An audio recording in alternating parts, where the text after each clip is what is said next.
The 2025 Logitech G Pro Invitational Qualifying Series is brought to you by Logitech G,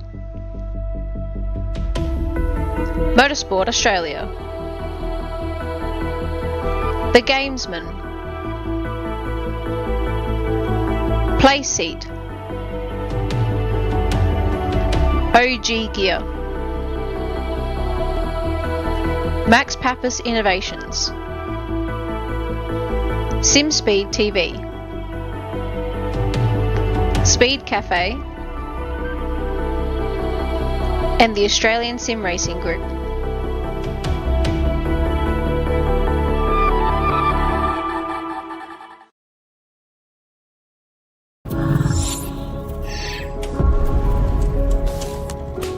The Racing Series is a new milestone in Logitech G. All the great old wheels, the G29, the G920, the G923, they all have their own unique way of connecting to each other, but there's no room for expansion with those products. So the question arose was, what if we were to give the opportunity for the racer to switch out from a drifting wheel to a GT rim? With the wheel hubs that we've created, that's got a very specific button set, but you can replace any of the steering wheels. And the real lovely aspect to this was we could give the user, driver and the racer the opportunity to experience different genres of race. That allows drivers to craft high quality, customized setups that resonate with your individual racing style. When we start with the design, we always start sketching. Very often, once we've got sketches, we start discussing with engineering. We had 3 rounds of engineering testing or user testing where we invited in users from sim racing, and every single round of feedback we refine, the product based on what they tell us.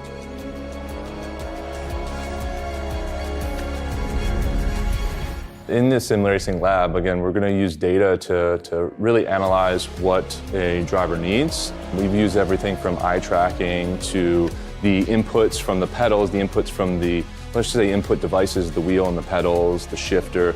We're taking that and we're compiling it so that we can build different products based on those individuals' needs for all consumers and all drivers. I don't know of anyone else in the industry that's actually doing this kind of research into their products to see how their products are affecting performance of their users. We've built the product to make sure that it's as reliable as possible. So the innovations in engineering that I'd say we're most proud of is the sequential handbrake and shifter toolless changeover. This is now a patented system, so it's really easy for the user to just switch between modes. If you give people the tools to do what they want, they will. They will just go off and have fun.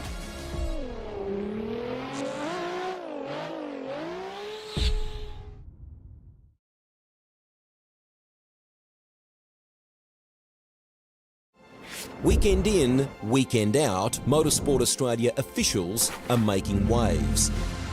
From waving flags, waving cars through pit lane, or responding to a wave for help. Wave hello to new lifelong friends. Who knows, you might just make waves around the world. Ride the first wave. Search Motorsport Australia officials today.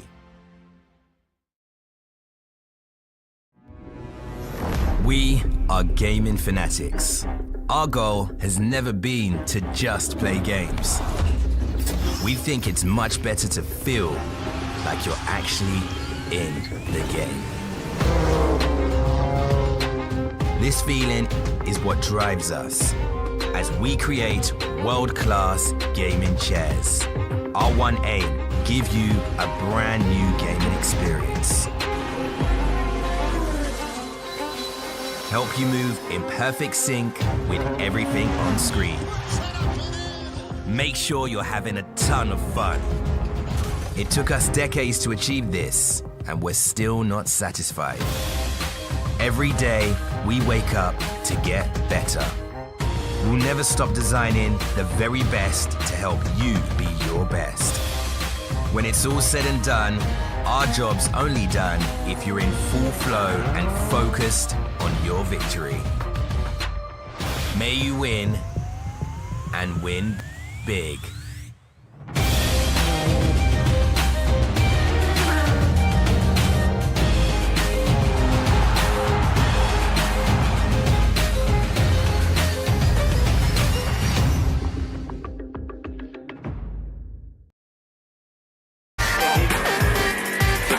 Hi, I'm Brendan Leach, driver of the number 7 Audi R8 or MPC Audi Custom Racing. First impressions of OG gear on the sim, fantastic. It feels really nice in your hands and doesn't gather up under your fingers. The sock, very breathable for me. I get sweaty feet when I'm on simulator. I know that's not the nicest thing to say. It has just the right amount of grip because your feet do just naturally move around on the pedals a little bit, and I like the way that they give you that freedom but also give you that stability that you need.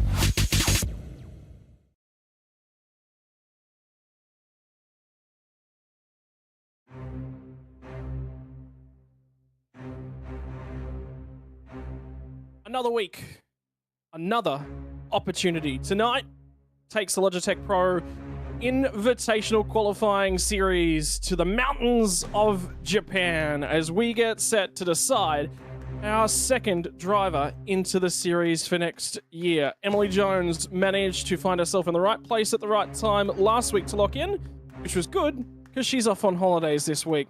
A lot less stress on a holiday now, I think. But tonight, somebody else is going to get that opportunity to lock themselves in. Should have been Brenton Hobson. It should have been Wayne Burke. And that leaves us with a lot of questions on the table. New car, new generation. And the guys that should have locked in didn't necessarily. The marbles may play a factor. The track's going to play a big old factor. And your commentators are going to be here to call all the racing action. Scotty Rankin alongside of Stephen Sandman Clark and Bo Albert. And Sandman, it happens occasionally. You get lucky. You got lucky last week, mate. Congratulations, you picked one right. Sometimes some people would say you'd rather be lucky than good. Isn't that the case? But hey, look, the way the cards fell, you just never knew how that race was going to play out. So many things happened. But yeah, I picked Emily, and you know, she did everything right on the night. She wasn't short on pace, and yeah. You know, there's a couple of people that'd be obviously a little bit disappointed the way that all played out, but that's racing. But let's see if we can go 2 from 2, maybe, boys. We'll see. He doesn't sound confident at all, Bo Albert, but you sound supremely confident in your pick for tonight. We'll get into that in a little bit. Yeah, I was until I found out he was using a different rig for tonight. One of 3 drivers using some slightly different equipment. So that's thrown a curveball amongst everything. But look, we've got a great night of racing, a fantastic track, and I can't wait to dig in. Yeah, I talked about it. We're in the mountains of Japan. Mount Fuji, to be exact. This place was constructed to be Japan's super speedway. That fell to pieces. That kind of never really happened. But what we're left with is a little bit of an oddity. One of the longest straightaways in world motorsport, creates some amazing speed, but the track is also phenomenally wide. A little bit of banking to help you out. And of course, it's located up here in the picturesque Mount Fuji region. It's fast, it's flowing, it has technical sections, but it's going to be hard wearing on those tires as well, Bo. It's a challenging circuit for all the right technical details. Got to have the setup balance, got to have all of the right aspects in the right area. You definitely do. I actually ran in the qualifying series last year in the old Gen car, and coming back to it in the Gen 3, I was amazed how much tougher this circuit actually is in the Gen 3. You look at those little 7, 8, 9 kinks, there's nothing to them, they're just little bends. I tell you what, in the Gen 3, the car's constantly lighting up into wheel spin there. It's very, very tricky to drive. So this new car on this Fuji Speedway is a whole different beast to anything else I've driven around this circuit. Well, it's 4.5 kilometers, gives us 16 turns in a clockwise direction, and have a look at the length of that main straightaway. We're going to be talking about it all night long. Drafting in these new cars, not necessarily the biggest aspect of the car, but with a straight that long, it always plays at least a little bit of a factor. That's what we're looking like in terms of our track map here tonight. Worthwhile noting, down at turn number 10, there is a chicane there that runs turn 10, turn 11, turn 12. Won't be using that one. We're going without the chicane here on the GP layout. So it's the little fast kink down in that section. Adds another element to it, keeps the speeds nice and high up. In actual fact, we're actually talking about the racing from here last week. You ended up in a huge battle on that that final lap as well. We'll get a video clip to show you all last time, so we'll get you to talk us through it when we get there. But for now, Sandman, that looks like some fuel data on a board there behind you. Well, it looks like the team's got a little bit more to play with this week than they did last week. You can see that basically the critical lap number for these guys is lap 20. 45 laps around here, and it does give them a little bit of margin to play with. So that went out the door last week, and the thing that threw the curveball to everyone was the safety car, and we saw how that unfolded. So the teams will breathe a little sigh of relief when they know that they've got options, because when you don't have options, it's almost like a follow the leader. So This will split things up. Whether people decide to take these opportunities or not is another thing. So we'll just wait and see. And this is what I touched on last week. It was a safety car. That threw a curveball to everyone. The fact that people read the rule books and remembered little key points like that, that was a game changer, and we saw how it all played out. And speaking about how it all played out, the drama was intense. If you missed last week at Mosport, this right here with 5 laps to go was a game changer. The likes of Brenton Hobson, Wayne Burke and Emily Jones all having a great hot go. Look at them in this battle. This was to determine who was going to basically get up and get the win, because they were in a little bit of traffic. Yes, they were all race position, but they still had to make pit stops. And you'll start to see in this vision here that there's a number of cars that start to peel off, and then it leaves the 3 to battle it out. And then who would have picked the drama that was about to unfold? You'd think Brenton Hobson was in the hot seat with a couple of laps to go now that he's got a bit of clear air. Unfortunately, it didn't go his way. The marbles that we spoke about throughout the night, they were there and they played a contributing factor. Not only that, though, it looked like that Hobson may have just locked a little bit of a tyre, went in deep. And if you start to watch the vision from here, you can see the margin that he's got. And then this is where the drama starts to unfold. Gets through this corner and then up into the tight part. So around the right-hander, down the left. And this is where it was a bit of a danger zone, I guess, all night, is the part of the racetrack where it goes down. You sort of unload here, down into the right. And this is where he pinches that brake and runs wide white here.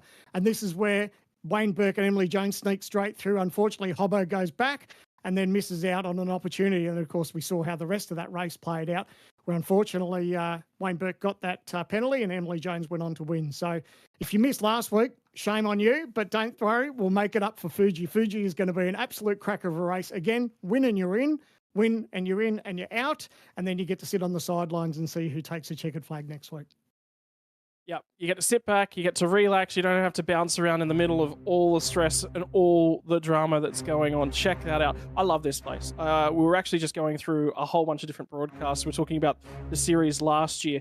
It was a drag race finish in the qualifying series last year. Then I jumped across and got to commentate in another league, and that ended up in a 3-wide drag race finish. This place creates racing moments on those last few laps. It creates tyre deltas, it creates tyre offsets. Well, have you talked to a few of the guys about a little bit of the tyre strategy here tonight? Because we were talking last week, one of the bigger aspects of this new generation of car is the tyre management. You've got that plateau, sure, but learning when to go for that undercut's the right key. Absolutely, and especially in this new car, the undercut is so effective. That initial probably 10 or so corners of the car, it is actually a little bit rough to drive, but then it comes on really, really quick and you get an immediate gain. So those drivers that are pitting 1 lap earlier are going to get an undercut and are going to get a big benefit around here, especially when we look at the corners such as turn number 4, that long right-hander, that is punishing the front left around here. So whereas we might have seen more of an oversteer balance develop over the run at Mosport, what I think we're going to find here is a bit more of an understeer balance as the race goes on, because those front tyres get a massive beating around this circuit. There's a lot of long loaded corners, including the right side tyres too. You look at that final sector, it's all slow speed corners. So for these drivers, that's one thing they've got to manage as the race goes on. 4 rounds in terms of your 2025 qualifying series schedule. We love qualifying. We love February because 4 weeks of back-to-back-to-back-to-back racing action in your Logitech Pro Invitational series. Each and every year was such a highlight to be part of this last year. I missed out on this round. I love this track. I hate missing out on this round.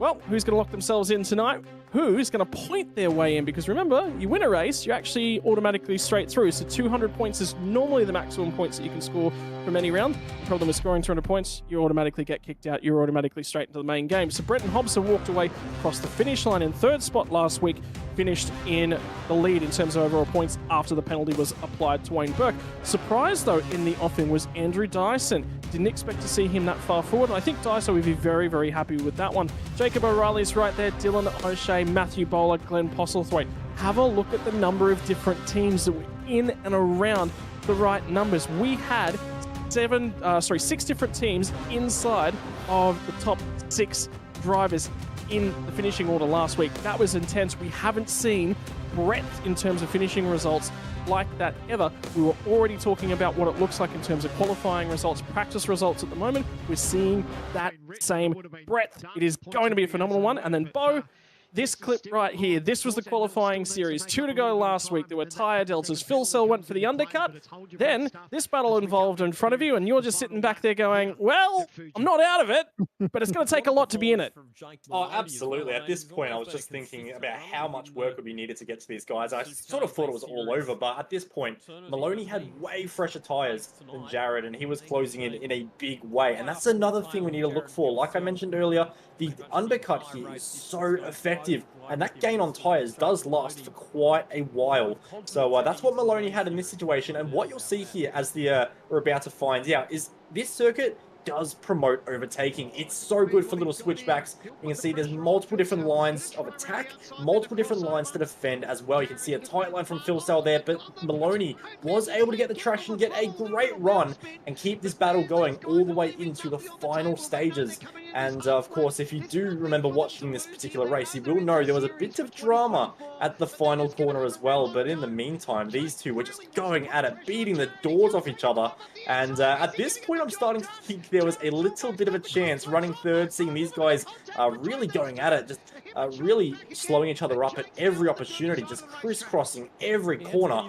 That's what the beauty of these slow speed sections does, and you'll see it happen one more time, but not without controversy. A hit to the back of car 94, and that would result in a 5-second penalty for Jake Maloney. But what it did do is result in a very, very close finish for the win between myself and Jared, just 0.06 of a second in it at the line. And we were speaking about it earlier, Scott, that this circuit does promote drag race finishes, and we've seen it in the last 2 V8 races we've watched here, and we do say all things do come in threes. 3-wave runs to the line as well. Qualifying is now underway. That's what these guys are out and at it, and they're off to set their fastest lap times early on. I got an opportunity to talk to the Synergy Sim Racing guys. They're actually talking a little bit about their qualifying strategy, whether or not they're going to offer each other the tow. And a few of the guys were saying, no, look, really, I kind of want fresh air. Glenn Postlethwaite, I thought, was one of those. Hobbo's the guy that's going to get out and lead the train. He's going to get some fresh air. Dylan Pereira was the other one that I did hear saying, I want fresh air. I think I can do the lap time without all that help. What's the weather look like here tonight? There'll be no rain in the offering. I don't think we're going to be seeing rain for any of the qualifying series. Track temp at the moment is a nice and cool 25 degrees Celsius, northern part of the globe, which means we're in winter for Japan. And that means for all the temperatures, it is just after 1 in terms of your sim time at the moment. And 14-kilometre wind from southwest. No clouds in the sky either was the big thing that I read from that one. So about as much UV as we can get on the circuit. Just saw Brenton Hobson picking up a whole bunch of grass. Whether or not that gave him the off-track point, whether or not the lap will count, sector times look good at the moment. And we'll get our opportunities to see the first lap times up on the board here in about 30 seconds or so, because it's such a long time out. The car crawls through the slow section. And the differences in attitude here. And Sammy, you just watch those cars, you watch them, they are just looking to light up those rear tyres at any opportunity. This takes a deft right foot. Absolutely, and you can check out, looks beautiful onboard that we've got for Brenton. You can see him behind the wheel, pulling gears, but and they look magnificent on track too. I know they've got to be easy on the throttle as far as getting the power down, but these next-gen cars really look the part on this racetrack. So yeah, it'd be interesting to see how they go through that twisty section. I was always concerned as a driver about using up my front tyres, because we touched on it just through all those little twisty bits that, yeah, you can be very cautious and make sure you look after that tyre wear. That's one of the Phoenix entries deeper in the field. Jack Andrews at the moment, you can just see there's a bunch of cars going off at the last corner. They're just trying to get out of the way of everyone else, not impact some flying laps as it currently stands. There's some runs to the line coming through. Cody Deeth has gone to the top of the board with the first 37 flat. We're likely to see in this session fastest time. He actually held it for the practice session. He's improved on it by about 1/10 of a second as well. Look at the gaggle of cars firing at a pit lane. They cannot afford to waste time at this early stage. First qualifying laps in the book. It'll be Deeth from Burst, 2 Eclipse Sim Racing drivers front row. As it currently stands, Matthew Bowler, Teo Sorono's managed to put a very, very strong lap here together. Jacob O'Reilly was consistent last week. Veld, Stanaway, Pereira, Hobson, Job Stewart round out your top 10. And with those first laps in the books as we crawl around to get back to the pit lane for a fresh set of rubber, boys, time to talk about, I made Sandman get off the fence this week. He wanted to sit on the fence yet again. We all came out with a driver pick, and we'll start off with mine. Very happy with the way that Wayne Burke drove last week. I was incredibly disappointed to see him penalised, but we all looked at it and went, yeah, he got to penalise that. The safety car start. kept a level head. When he was chatting to us after the race, one of the biggest things I was struck by was, yep, okay, that's the game, no worries, that's the penalty, sweet, move on, I know I've got pace, I know I can do this. Looked after his tyres, was in the right spots at all the right times. Bo, you went for one of the Eclipse drivers. I sure did, and of course I did allude to it a little bit earlier, but Damon Woods is one of those drivers who is actually using a different rig for tonight. I only found that out after these picks, so Damon could be in for a slightly rougher night. He was actually out testing for a real-world team as well, so a great opportunity for Damon there, and fingers crossed that something can come of that in the future. But when you look at Damon as a driver, he just has phenomenal pace, like terrifying levels of pace, and I mean, you just need to look at the 11,000 I rating he has to know that. But it was also the way he conducted himself last week as well. Of course, they had that strategy issue where they fell to the back, whereas the others perhaps were a bit more aggressive in getting through the field and threw some Hail Mary moves and got the elbows out a little bit. I quite liked how Damon went about it. It was a bit more clinical, a bit cleaner, a little bit more precise. And I just think being able to make those moves that aren't 50-50 moves, they're the clean moves, the authoritative moves through the field, that's what's going to help you in a championship battle and what helps you qualify for the main V8 Pro Series moving forward. So I liked that from him. And regarding the rules, he would have taken so many lessons away from motorsport. I can guarantee you the whole Eclipse team would have gone through the rulebook inside out since then. And I think they're going to be in much stronger shape for the final 3 rounds. And finally, Sandman, it's tough to find you going anywhere other than a stalwart in this series. You love your guys that you've been around with for years. You've gone for another one. Yeah, well, absolutely. Like, we all saw how well that Hobbo drove last week, and it's hard to go away from him. He'll be obviously disappointed with the way it all played out, but he kept his head held high after that race. He realised that he's still top of the points, and he's still got another chance at it. So, yes, winning you're in, but you've also got that opportunity of winning the points too. So he comes into tonight, yes, he misses out on that win last week at Motorsport, but he's leading the points championship. After everything that happened, it would no doubt make him hungry for a decent result tonight, and I think he's capable of that too. So, you know, I like the way Hobbo goes about it. I'm and ahhing between a couple of drivers, but Hobbo's my pick tonight, and he's currently inside the top 10 after his first run. So, you know, let's see how it all plays out. We had to say to Sam, man, mate, you're going to have to pick one. You can have the other one next sit week. on the fence. You wanted to sit on that fence. You were so keen on sitting on the fence again. Pick one, Sam. It's just one. Just one. Anyone. Doesn't matter. It's tough. And for everyone out there, the other driver wasn't a TTR driver either. So everyone in the comms box knows who it was. But but anyway, go Hobbo. And if his engine suddenly spontaneously combusts here tonight, the bill will be mailed to you. Oh. Did you just do the knocker or what? No. You've already done that. Not on me.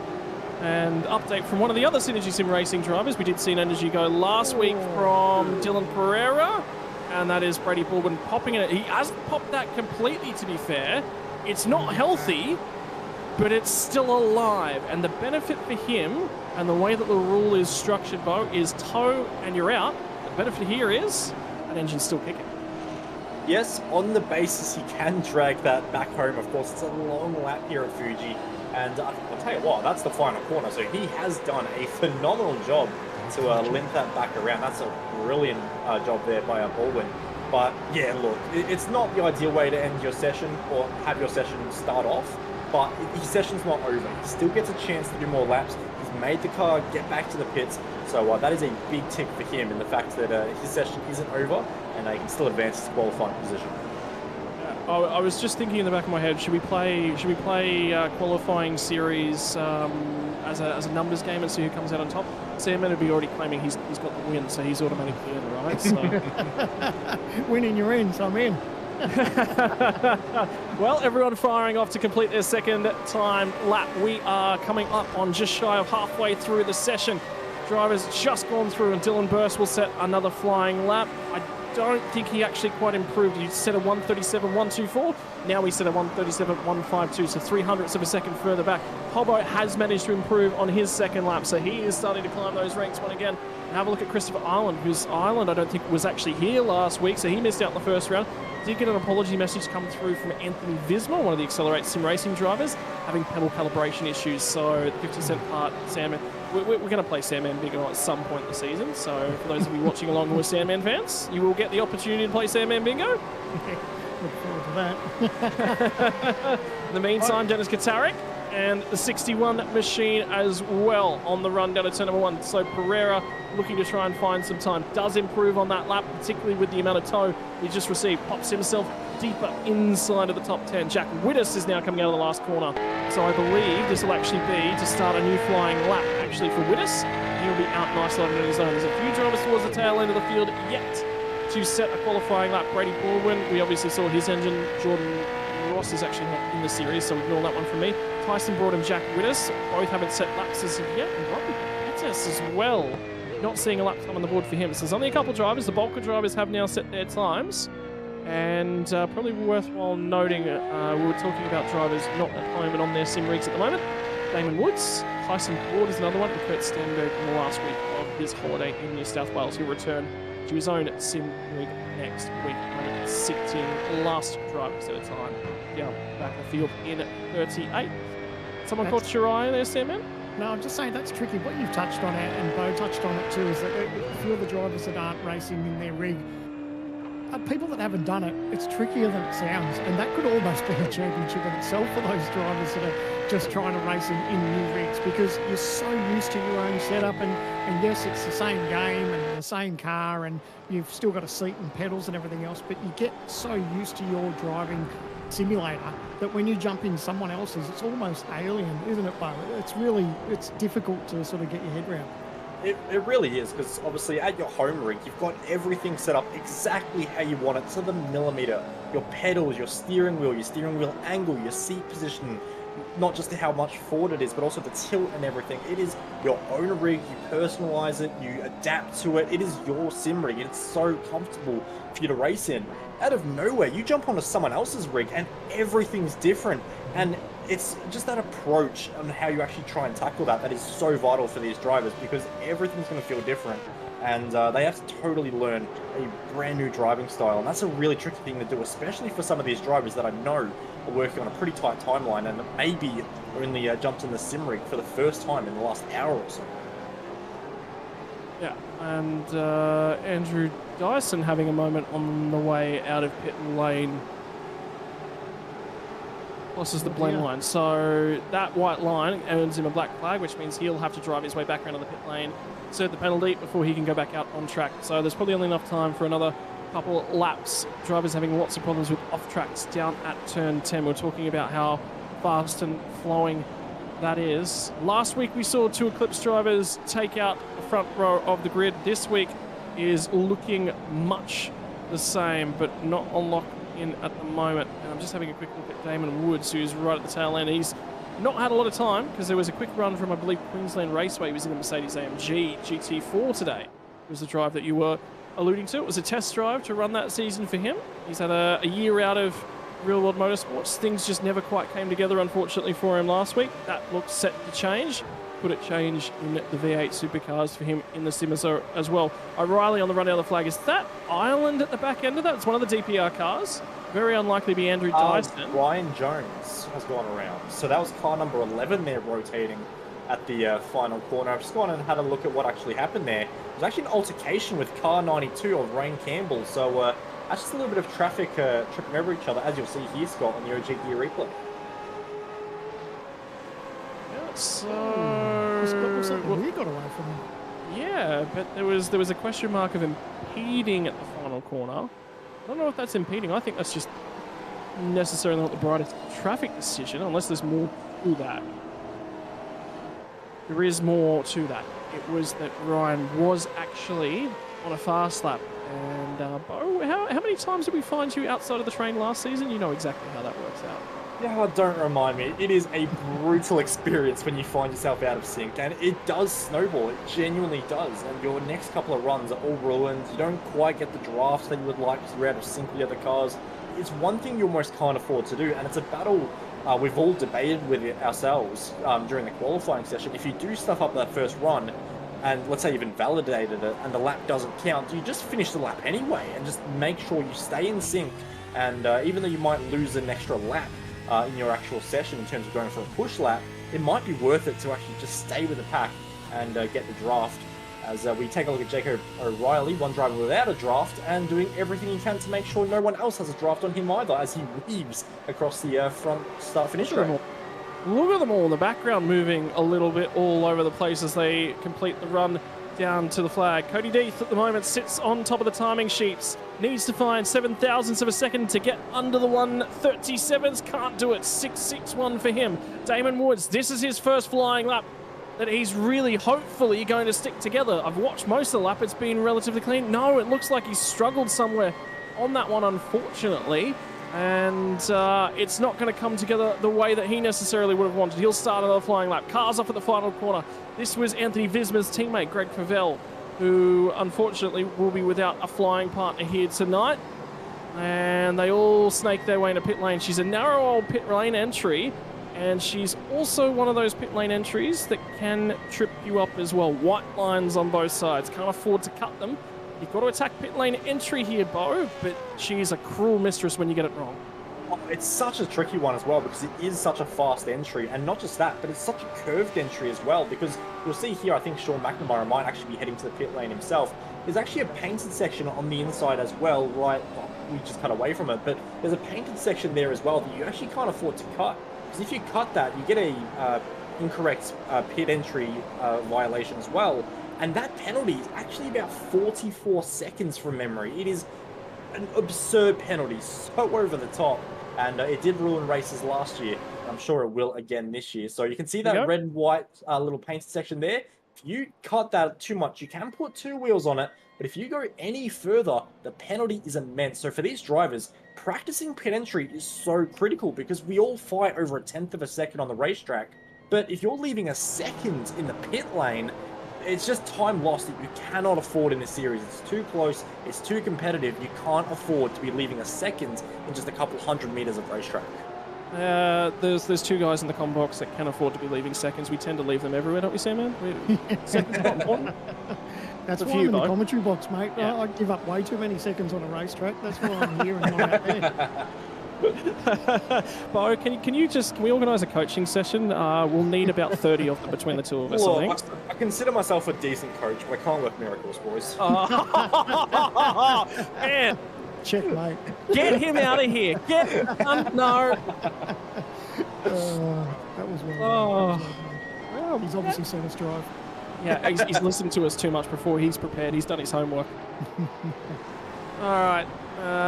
The difficulties in getting a lap, and that's Horton trying to jump out of the queue and trying to find somewhere to go. Final moments to get yourself onto a qualifying lap. Must start the lap before that timer does expire. I was talking to Hayden Vell a little bit earlier on. He's thinking about what goal he's going to set for the year. First and foremost, got to qualify into the series. He says if he does, and the Sandown 500 never comes back, my goal will be to win the Sandown 500. So I love talking to him. He's just a character, isn't he, Bo? I mean, you've had the opportunity to be a teammate with him. He is a crazy person. I mean, we obviously just need to think back to, I think it was maybe a year and a half ago, where he did a Bathurst qualifying lap with a toy baby strapped to his chest. And no, I didn't stutter. That is exactly what I said. A toy baby strapped to his chest. Was he in the middle of that home economics? What is it, the course that in high school where you've got to look after a child for a week? Was there an excuse? As far as I know, it was a house party gone wrong. And Okay. We'll leave it at that, I think, for everyone's sake. But no, Hayden's absolutely a character. He's been around the sim world for a little while now, and he's one of those drivers that has these very high highs. Like, he obviously walked away with a podium at round 1 in the Pro Series last year. A podium at round 1 is just phenomenal, and he was over the moon with that. But then the rest of the season was a bit of a struggle. So for Hayden, it's just about keeping motivated through the season, keeping the practice up. And look, I think he's got the potential to go a long way. He just needs to maybe dedicate himself a little bit better to outright performance sometimes. And you're starting to see the last queue up to really have an attack at a flying lap. Richie Stanaway managed to put his car within 1/10 of a second, just over 1/10 of a second of pole position on the last time of offering. What's he going to give for us this time by? Hayden Veld cuts his way through into the final couple of corners, and that's lighting up the rears, and that will be the lap done. So he will not improve from 13th. He can only tumble from here. The rest of the queue will fire their way back through. 30 seconds on the clock. The drivers that have started a lap have already started their lap. There will be no more. It's going to be the drivers that are on from here. And who is going to find their way through? Brady Baldwin, by the way, still yet to set lap time. That's why you see a 0 on the position board. Gets to the start-finish line. 37.720. Manages to slot himself in around the 30th marker. Stanaway's aborted, so there'll be no more improvement from the driver in the 63 Lobs esports machine. So that's as far forward as he's necessarily going to start. Kurt Stenberg on a foreign rig to him from the rear end of the field. Qualifying has never been one of his greatest aspects. He finds himself able to put it together in terms of race pace, and we'll talk more about that as we progress into the race as well. Ireland cutting his way through the middle of the lap. He's going to abort that lap as well. Everyone else trying to find their way back through. Where's Deeth? Deeth's now aborted his lap, so he can't improve. Another driver, Damon Mulqueen, still yet to set a lap, just had to cut his way through. This last few minutes of qualifying's gotten hectic, and it's gotten hectic out of nowhere. A bunch of drivers leaving it deep in the session to set that time, Sandman. Yeah, they're all leaving it now. I was shocked to say that he'd only done one lap that you touched on there, because you think this deep into the session, we always talk about as to how important it is to get a banker, but to be leaving it that late in the session to get one lap down, that's really puts you in a difficult pace for this race going into tonight.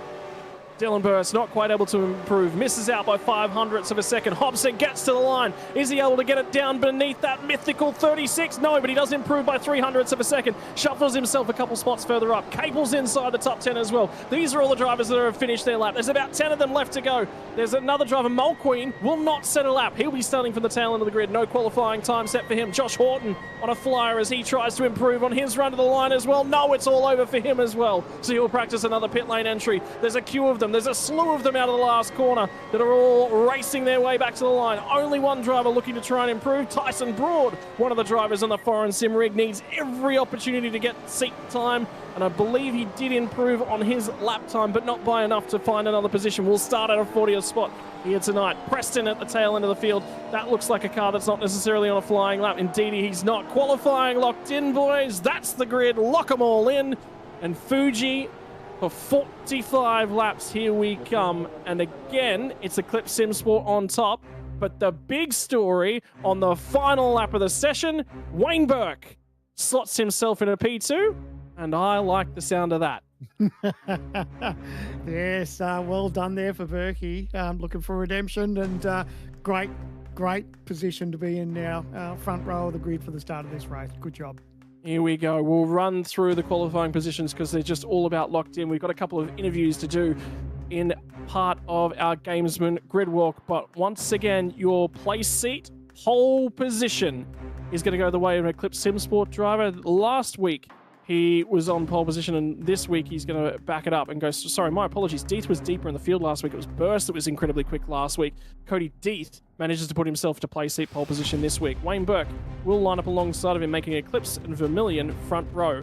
Dylan Burst is continuing to be quick in terms of qualifying trim. He's going to be on row number 2, which means, again, we've got a mixed up row number 2. Eclipse Sim Sports alongside of Richie Stanaway's Lobs Esports machine. That layup came late in the session as well. Nothing between all these guys at the front. Matthew Bowler, your teammate Bo, and he was very, very happy with his qualifying pace this week. Will it translate to race pace? Tao Serrano puts in one of his best qualifying positions in the season to date. Job Stewart, not available here last week, returns this week for Evolution Racing Team. Jacob O'Reilly will line up alongside of him. O'Reilly's been quick and consistent on the championship thus far. 2 drivers with 8 in their number. The 88 machine alongside the number 8 machine. Brenton Hobson lines up alongside of Lachlan Cable. Redemption will have to come from a little bit further back. Ben Faulkner and Graham Plosselthwaite will be the 2 drivers first outside of the top 10. From there, we'll throw it back to Dylan Pereira, who was the cause of the safety car last week. An early downshift popped an engine. Dylan O'Shea will line up alongside of him. The kid, Hayden Veld, Bud, as he's colloquially known among his friends, and Kobe Williams will be on row number 8 before we'll get back to row number 9, Josh Horton and Jack Wittes.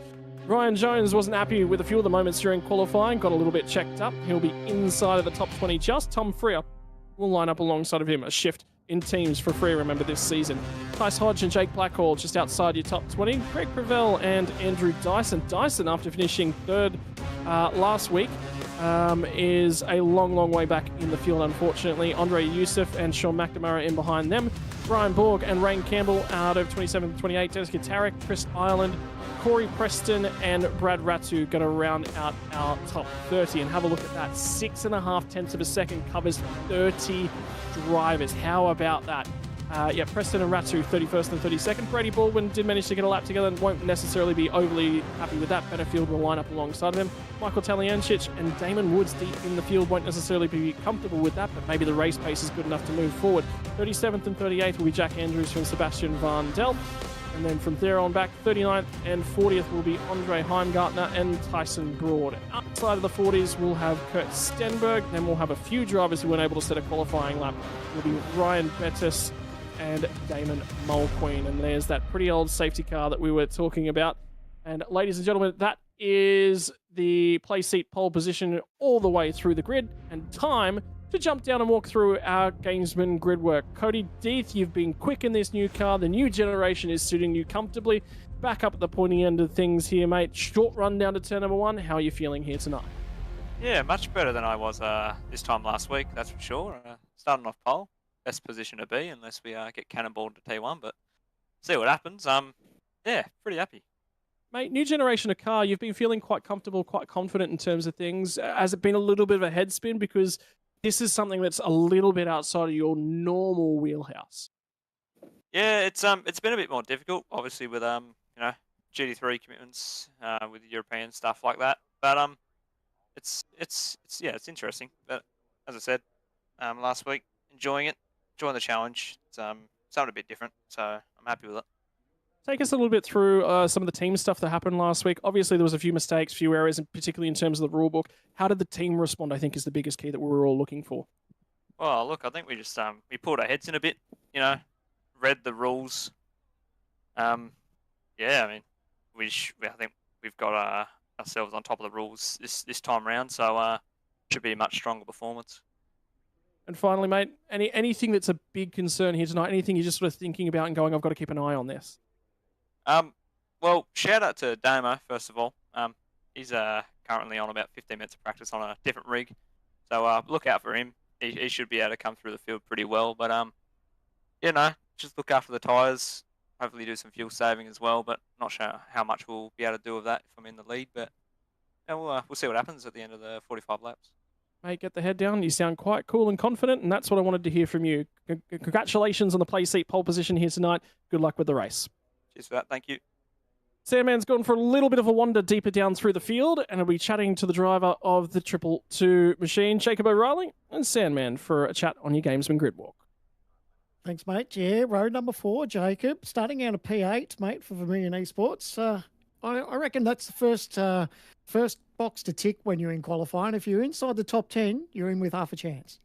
Oh yeah, 100%. That was the goal. So managed to do it last week and this week. So pretty happy. And how's the prep been coming into this week for Fuji?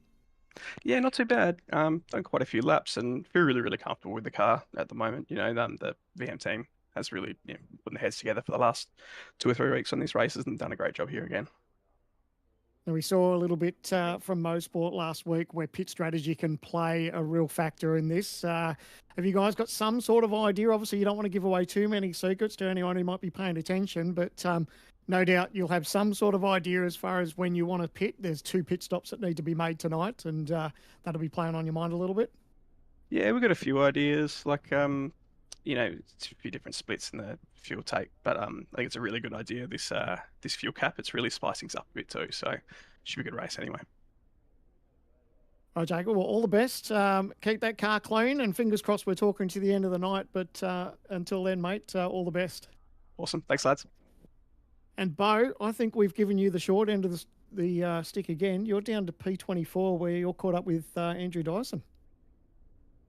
Yeah, I definitely am. Just waiting for Andrew to come and see me. Here we go. Yeah, once again, been given the short straw, gone for the longest walk. Thanks, guys. I'll be out of breath once again. But I have caught up with one of the drivers with one of the best beards in all of sim racing and one of the best fuel savers too.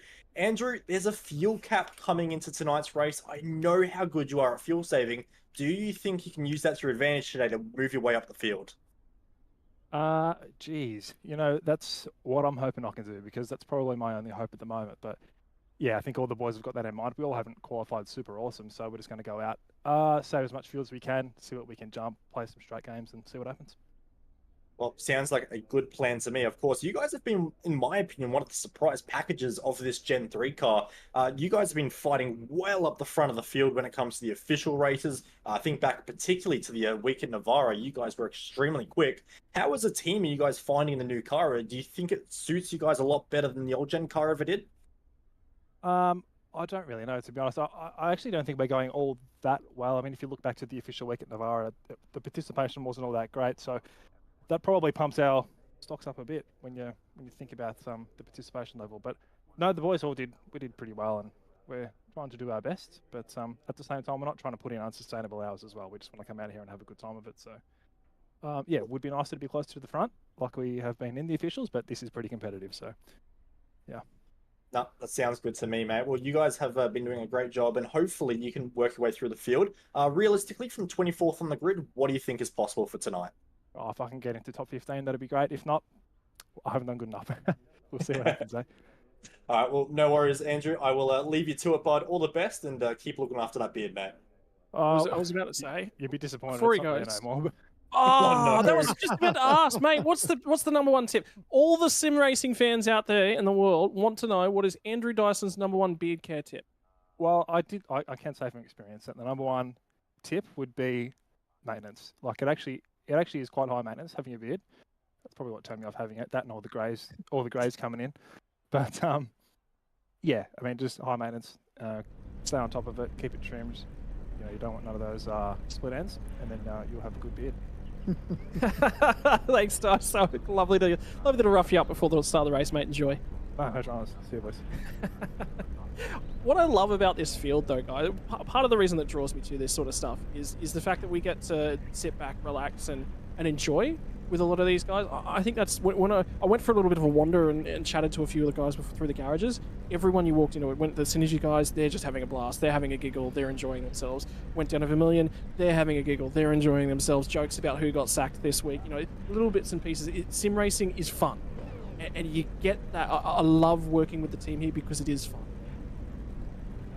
Oh, it definitely is, and I think, you know, with these teams, you know, there's some great camaraderie amongst a lot of them, and the banter's awesome, and it's one of my favorite things is, you know, especially after a very serious race, it can be a little bit stressful at the best of times. That little chat after the race where we're all just sort of having fun, debriefing, that's one of the best parts of racing, in my opinion, just having that camaraderie with the other drivers, and yeah, it's something I think that if you're not in a team in sim racing, it's something I definitely recommend getting into, because the experience is second to none, honestly. Righto, gentlemen, we are just seconds away from getting underway. Your qualifying series, round number 2 from Fuji. 44 remain in this qualifying field. One has already elevated themselves. Who is going to climb Mount Fuji and elevate themselves to Pro Series contention here tonight? The revs will start to rise. The run to turn 1, the longest straight, the front straight, the wide turn 1. Where does the drama all kick off? Who gets the wheels underway? Who spins them up off the start? First phase of the start, Burke got a great launch, but it was the second phase. Deeth is going to cover him off, cut all the way to the right-hand side of the circuit and cover him on the run to turn 1. Burst is going to try and go around the outside. Eclipse in Racing looking to line up 1 and 2. Can they do it? Stanaway's in there as well. And here the field start to file their way in. Have they all survived? 45 laps the duration. Can you make it through turn number 1? Can you make it through turn 2? Bowler's going to try and slot down the inside at turn 2. Stanaway, sorry, it's Jacob O'Reilly who's alongside of him, and they're going to carry on through 100R as well. We look further back in the packet for Vel. I didn't quite catch who was alongside of him, but Job Stewart's trying to line himself up. He's looking for a run on both of these guys as well, and this will be where the early action is nearly contact as they try and slide their way in, and that is survival of the fittest on lap number 1. O'Reilly's looking for the crisscross. Bowler got the drive out the other side. They finally settle down at the front end of town. Geez, everyone's done a really good job in this opening lap. Fair bit of shuffling around there. 3 and 4 wide going into the braking zone for turn 1, but everyone sorted out and still here a little bit of side-by-side action. Everyone racing with a nice clear head. They know that's a long way around here. 45 laps, so there's no point throwing it away on the first half lap.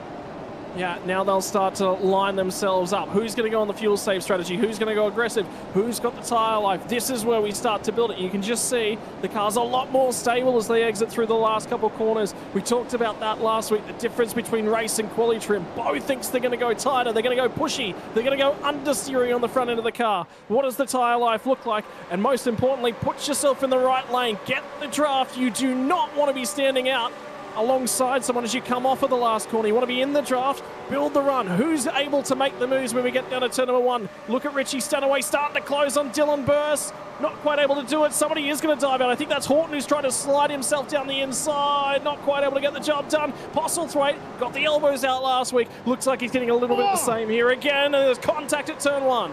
Oh, a little wiggle there from Hobson. I don't know if there was contact or it was just getting on the throttle, but really got away from him. But they're still having a side-by-side battle here, giving each other a little bit of room. Maybe not, but they're still going to hold it. There hasn't been any contact. It's been good, clean, hard racing so far. Best opportunity to gain spots, opening laps of the race, and it's Ben Falk, the team boss over at Vermilion Sim Sports. He'll try and go the long way round when they get to turn 6. He was on the inside at 4 and 5, just couldn't quite get the job done. And now they'll slot back in. They've lost a little bit of time. There's now a breakaway. They're out of the toe, actually, of Teo Sorono actually up ahead of them. So all of that squabbling has cost themselves so much in the early running. They'll get down to the kink here, and he's closing. Look at how strong Faulkner looks on Hobson at the moment. Maybe Hobson is trying to look after things, and Taliancic just had a bit of a blue at the back end of the field as well. That's an interesting point that you touched on. Them battling like that has shown just how much margin that they've lost in the toe as far as what Hobson's got in front of him. So that was a bit of a battle that's going to cost him. But how's this? The OG gear replay up the inside. Oh, there's some contact. Car goes round. So no doubt the stewards may have a look at that, but 3-1 doesn't mix. I think that was Tyson Broad, Andre Heimgartner, and Michael Taliancic, because they were all down at the tail end of the field with the 3 cars that got into contact. Somebody just went around. Somebody at the tail end of the field just go around and hit the barriers at the last corner. And I think it's Andre Heimgartner. So that will put paid. So he's not just had traumas down at turn 1. It's continued on at the back end of the field, and he will be in a world of hurt. And remember, critical fuel lap, not until lap 20. So if he's going to dive in and get an early pit stop done, there's not really much of a gain he can grab right now. So it's going to be trying to line yourself up. And Bo, maybe you don't want to be so aggressive. Okay, this will tell more of the story. Was there contact? Oh, maybe. All right, not sure. A little bit tricky to tell from that particular off-board shot, but what I can say is Corey Preston as well has found himself facing the wrong way at turn number 1, so the elbows are out as we take a look at this battle a little bit further up the field as well, involving Ryan Jones and Tom Freer, and just behind Dylan Pereira as well, who we saw running right up the front of the field last week. Not quite having the same run this time around, but yeah, these guys are getting their elbows out, and it's worth remembering that even in these early stages of the race, you've still got to look at your tyre wear, you've still got to factor all that stuff in, as we see Corey Preston there facing the wrong way, and around the outside goes the Orbit Drop Bear Motorsport car to pick up a position there. Yeah, Dylan Pereira's actually just on the radio at the moment, and Ryan Jones, there's a lot that's going on. This little battle pack we're looking at, something's happened on this lap, because Pereira's lost 8 spots. And I'm sure we're going to have another look at it, because they are certainly getting elbows out, and they're still getting elbows out in the back half of the circuit. So this field spread is going to start to be intense as everyone wants to try and find a little bit of a... And here comes the onboard replay that might tell some of this story. I believe this is Corey Preston we ride on board with at the moment. Tips in it. Brian Borg just shoves very, very late nose. That'll be a penalty for Borg. Absolutely. When it's nose-to-tail contact like that, unfortunately, that's going to be a free kick straight away. So the stewards have got a pretty easy decision to make there. Andre Youssef and Daniel Battlefield are going to fight it out in the run down to turn number 1. And I can tell you the rear bumper of Youssef is touched up on both sides. Now it's going to be teammate on teammate. It's Sebastian Vandel. So 2 of the Vermilion guys actually making contact at turn number 1, and you'd think they'd be wanting to try and work together. The difficulty is, this is back in 30th spot. If they need to get on it, they both need to get something done. So this explains what happened to Pereira, late nose, and that's Ryan Jones down the inside. So both of them are actually tumbling through the field. Oh, it just kicks on. I thought we might have, a little bit of a calmer start to this race, because it was reasonable last week. No, none of that. Well, the pressure cooker starts to kick in, doesn't it? They know it's round 2. It's only a 4-round series, so they know that if they've had a terrible week last week. They really need to make the most of this week. So you leave your run in the charge too late, then it's going to bite them in the backside. But I think the guys at the front, what we can see here, a bit what we saw last week, is that the teams and the drivers up here were just quite happy to run nose to tail. We've already seen just how much time that Hobbo lost when they started racing together. That little pack started to get away from him, but now Hobbo, you can see, he's just started to get maybe a sniff of that draft again, and now he's closing that margin. He was out to over a second behind the car in front, so slowly starting to pull that in. So noticeable that once you start fighting, you can lose that draft really quickly. Yeah, I wonder how much fuel savings going on up and down this field, because you mentioned it, Bo, it's going to be a critical part to this race, critical aspect. I can already hear Hobbo wasn't aggressive down through the gears on the brakes, and here comes Pereira. This is nearly a replay between these two, and Pereira gets the job done at turn 1, and Jones nearly gets into the back of him. They're side by side in behind as well, so the racing action's going to continue. That'll be Chris Island and Jake Blackhall. So the two of the DPR drivers on the side by sides and the aggressive moves on the run into turn number 1. Island comes away with this one. Blackhall gets escalated one spot deeper inside the field, and have a look at the colours, the contrast. And this field is shuffled up, it's mixed up. You haven't got groups of teammates running together. That is so cool. I love this. I love this about this new category, this new generation, Bo. Yeah, absolutely. It's just shaking the whole field up, and not just the field, but also the drivers as well, because like you mentioned, it's not just, you know, Evolution Racing Team all in one pack and TTR all in one pack. It's totally split, and you've got drivers the whole way through the field. It's awesome to see, and it's really going to be exciting as we move into the Pro Series, moving on into the year. But we go on board with Job Stewart, who is one of the last few of this little leading gaggle at the moment, and you do have to wonder just how much fuel saving and little games are going on even in this early stage. It's only lap 5, but already this is where you start defining your race. Are you going for an aggressive strategy? Are you going for a conservative strategy? Are you trying to make positions on track or in the pit lane? It all starts super early on, so while that mid pack was just beating doors and losing lap time and losing the draft on the cars in front, these drivers are already trying to win themselves a race. And I tell you what I saw just then from Job Stewart, that was a big lift and coast into turn number 1. Yep, big time on the fuel saving. Righto, ladies and gentlemen, there's been so much racing action, we finally get a minute to sit here and grab our breath. I'm going to get the oxygen tank out of the car because I think I'm going to need it at this rate. We're going to organise nice and early. I want to know from all of our fans watching along at home, 45 drivers, we're down to 44. That means we've got 20 spots on points, and we've got 3 more spots from the win in the end. Who do you think gets tonight's win in the end? Your chance to jump in on the action at home. Update on the incident between Andre Heimgartner and Michael Taliancic. Andre Heimgartner gets himself a 5-second penalty. Can take that one at the pit stop, can elect to leave it on to the end of the race as well. Is the option. And Tice Hodge having few dramas in the Vermilion Esports car. Deep, that's not real. That's very difficult to get up, down and underneath at turn 12, but got the nose in there and shuffles him out the other side, Sam. Yeah, it's hard to pull it up too. You know, you're already on the limit of the break, and that he probably felt that he probably didn't do enough to get alongside him, but when you're in there and you're already hard on the brake and you're turned in, sometimes that contact's inevitable, even though you can see it coming. Sometimes you're just a passenger. So a little bit of a contact there, and but they both fight to live another day. Yeah, everyone starts to bring themselves back a little bit under control. How important is it? We talk about rhythm, we talk about routine, but the new set of cars, I think, both the old cars, everyone very quickly line astern. These ones, people want to get the elbows out for a lot longer, a lot earlier on. Do you think that's going to be something we're going to be seeing a lot more of? I do. I do think it, as we see a very big moment there between Kobe Williams and Postlethwaite. Posy there just outbrake himself a little bit, and Kobe Williams having a very easy run through on that for position number 12. But it is a car you can lean on your competitors a bit more. You can rough up the fenders a bit more. You can afford to do a bit more of a bump and run, that sort of style move. A bit more touring car racing than you could in the old car. And I think that is contributing to these races where we're not seeing them all follow a single file as early in the race. We're seeing a bit more elbows out, but at the same time, I also think that just comes down to the pressure of the V8 Pro qualifying series. You take a look here at one of the Vermilion cars there, and that is a slowdown or something there for Wayne Burke. Just giving up quite a lot of position or time there. when I didn't really see any major mistake necessarily. So maybe a slowdown there, but what that has done has promoted an Eclipse 1-2, but also a 1.5 second lead for Cody Deef. Yeah, so he's now broken the toe, which means he's got two options. He either stands on the loud pill and he tries to run away with it and lets the guys fight over it in the rearview mirror. And to be honest, I'm sitting here, Sam, man, I think that might be the right call. Yeah, look, yeah. It's so hard to pick, isn't it? You know, we saw of how much changed at Mosport.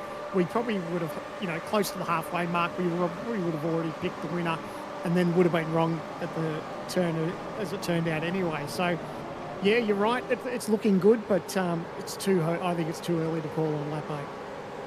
Righto, time for a little bit of a steady check-in, I reckon, because there was a driver that passed more cars than the others last week.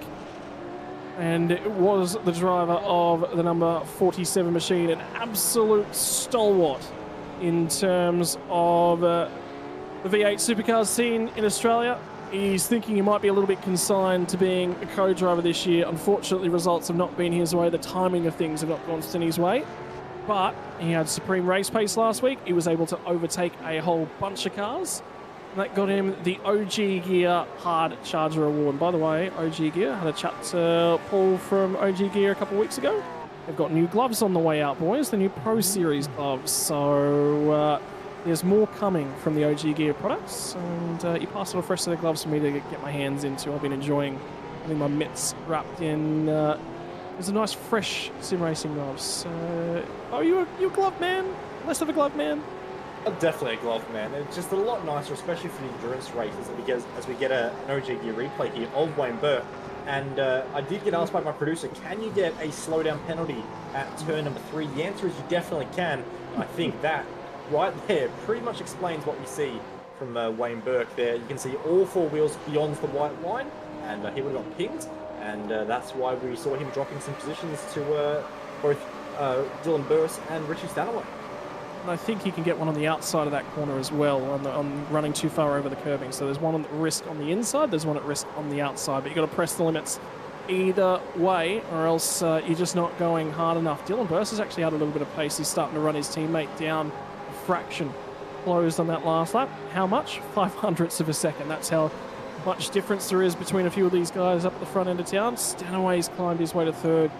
I mean, last week, got the elbows out, but he was a little bit further back in the pack and had some overtaking to do. This seems a lot more classical Stanaway, Sam.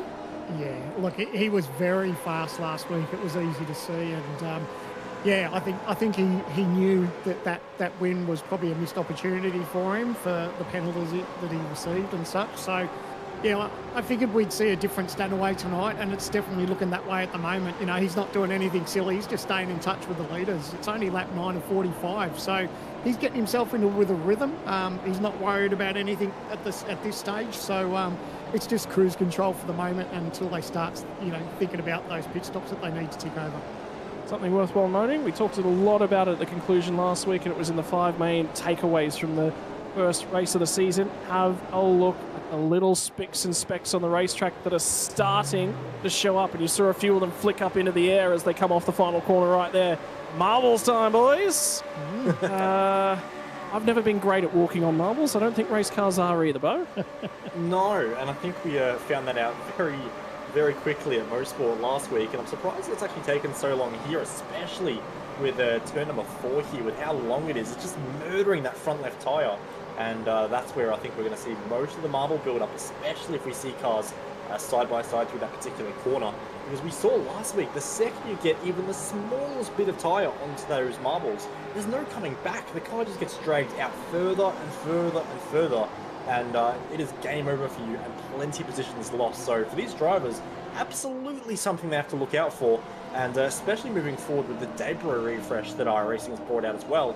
It can be, like I mentioned last week as well, it can be a car that went off well further down in the pack. You have no idea it's happened behind you. You come around on the next lap, out of nowhere, there's gravel all over the circuit. That impacts these cars in a big way now. So for these drivers, it's not just the car evolving you have to worry about, it's very much the track as well. Yeah, and our producer's trying to get some shots of the marbles, and you can just see more and more and more just being dumped outside the racing line, so it's certainly starting to build up.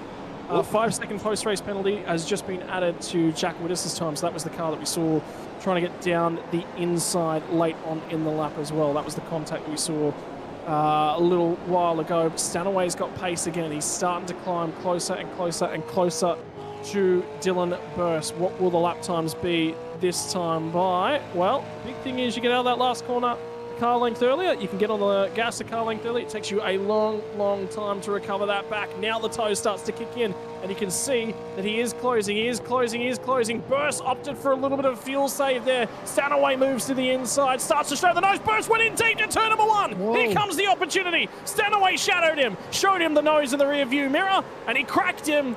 And the cracks are starting to form in the Eclipse Sim Sports. They're quick on the short run, the qualifying time supreme, but the tyre life is going to be their downfall early on in the quali series. It's so easy to do, though. Don't take too much away from him. Obviously, Richie was there putting a little bit of pressure on him, but just went in a little bit deep, ran wide, and obviously lost one spot there. He's just got to make sure that he doesn't lose another one, because Berkey looks a little bit racy too. So. But so easy to do. You can catch yourself out, and if you just miss your braking marker by just a little bit, it can just throw you that little bit wide. And Richie was close enough just to jump on that opportunity. Yep, so opportunity. Look at the bump down through turn number 10 as well. Dunlop corner, they just jump all over it. Look at the lines. You can just see maybe on the brakes a little bit early, recognize it, come off and back on again, and then he misses the apex by that little bit. Marbles bow? I reckon so. Oh, absolutely. I mean, it's not just obviously through the corners as well. It's in the braking zones you see the marbles too.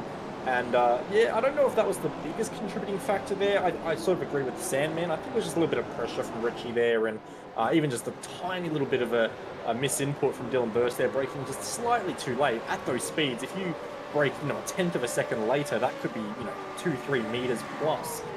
So maybe just a driver error from Burst there, but I tell you what, he's got a great run here in the draft. Maybe thought about it for just a second about going for a bit of a dive there, but elects to go back for the fuel save and stays behind Richie there. But we'll get a replay now anyway of Josh Horton, and we'll have a look at what goes on here, Scott.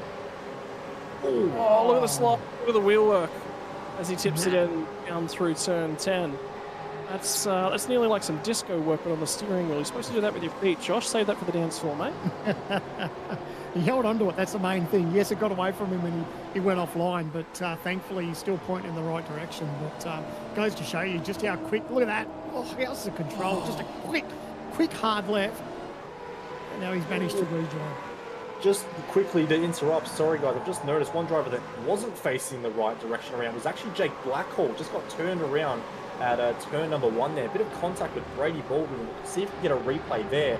But the mid-pack's still refusing to calm down at this early stage of the race. Continues to carry on. 12 laps now underway. And pit stop cycles are just starting. We're seeing some drivers. Katarik dived into the lane as well. You can just see very, very late moment. And the problem is once he's in there and he's looking at it, he's sort of committed to it, isn't he? Yeah, absolutely. It's very, very hard. Once you've committed to that braking point, you've made your initial input, there's only so much you can do. You're sort of just along for the ride, a passenger in your own car very much. So unfortunately, there was a bit of contact there, but nonetheless, no damage to either car. I don't think they'll continue to push on as we see some pretty spectacular bump drafting a little bit further up the field. And I believe that's Job Stewart getting shoved around by Jacob O'Reilly into turn 1 with the ERT cars. The two ahead of the Vermilion Esports car, but all playing nice and friendly for me. Yeah, and a little bit of a replay coming our way. I think this might be Job Stewart getting the job done on Jacob O'Reilly down to the inside of the last corner. That's a send. Nearly makes contact with Matty Bowler, the teammate ahead as well. Gets the job done, and then Jacob O'Reilly goes, well, now you better go and do something with it, and here's a little bit of momentum to get you started. Yeah, it's just braille for, come on, buddy, let's go. You wanted the spot. Let's bump draft you all the way down the front straight. So, good, clean move. That was nice. Well, the thing to probably consider there, and the reason why Jacob's probably doing it, his point scenario looks quite good. He was inside the top 5 last week. He's back there again. Well, he's just outside it, but he's in the right spots again. So if he keeps this up, a few guys ahead of him win races and qualify their way in, he should be about 5th in the overall point setting in. Worthwhile looking at. Yeah, absolutely. I mean, we talk about the win and you're in, but you know, we spoke about with Hobbo's disappointment, a little bit of nose to tail there, but yeah, with Hobbo's disappointment, he didn't get the win, but he's still top of the points. So if you can have a good points day, you know, yes, it's nice to get a win and you know, not worry about having to race for the next 2 weeks, but you put yourself in a decent position and you're up the front of the points like Hobson is at the moment, well then it almost feels like a free test session for the next couple of weeks as well, because you haven't got that pressure of slipping outside the top 20.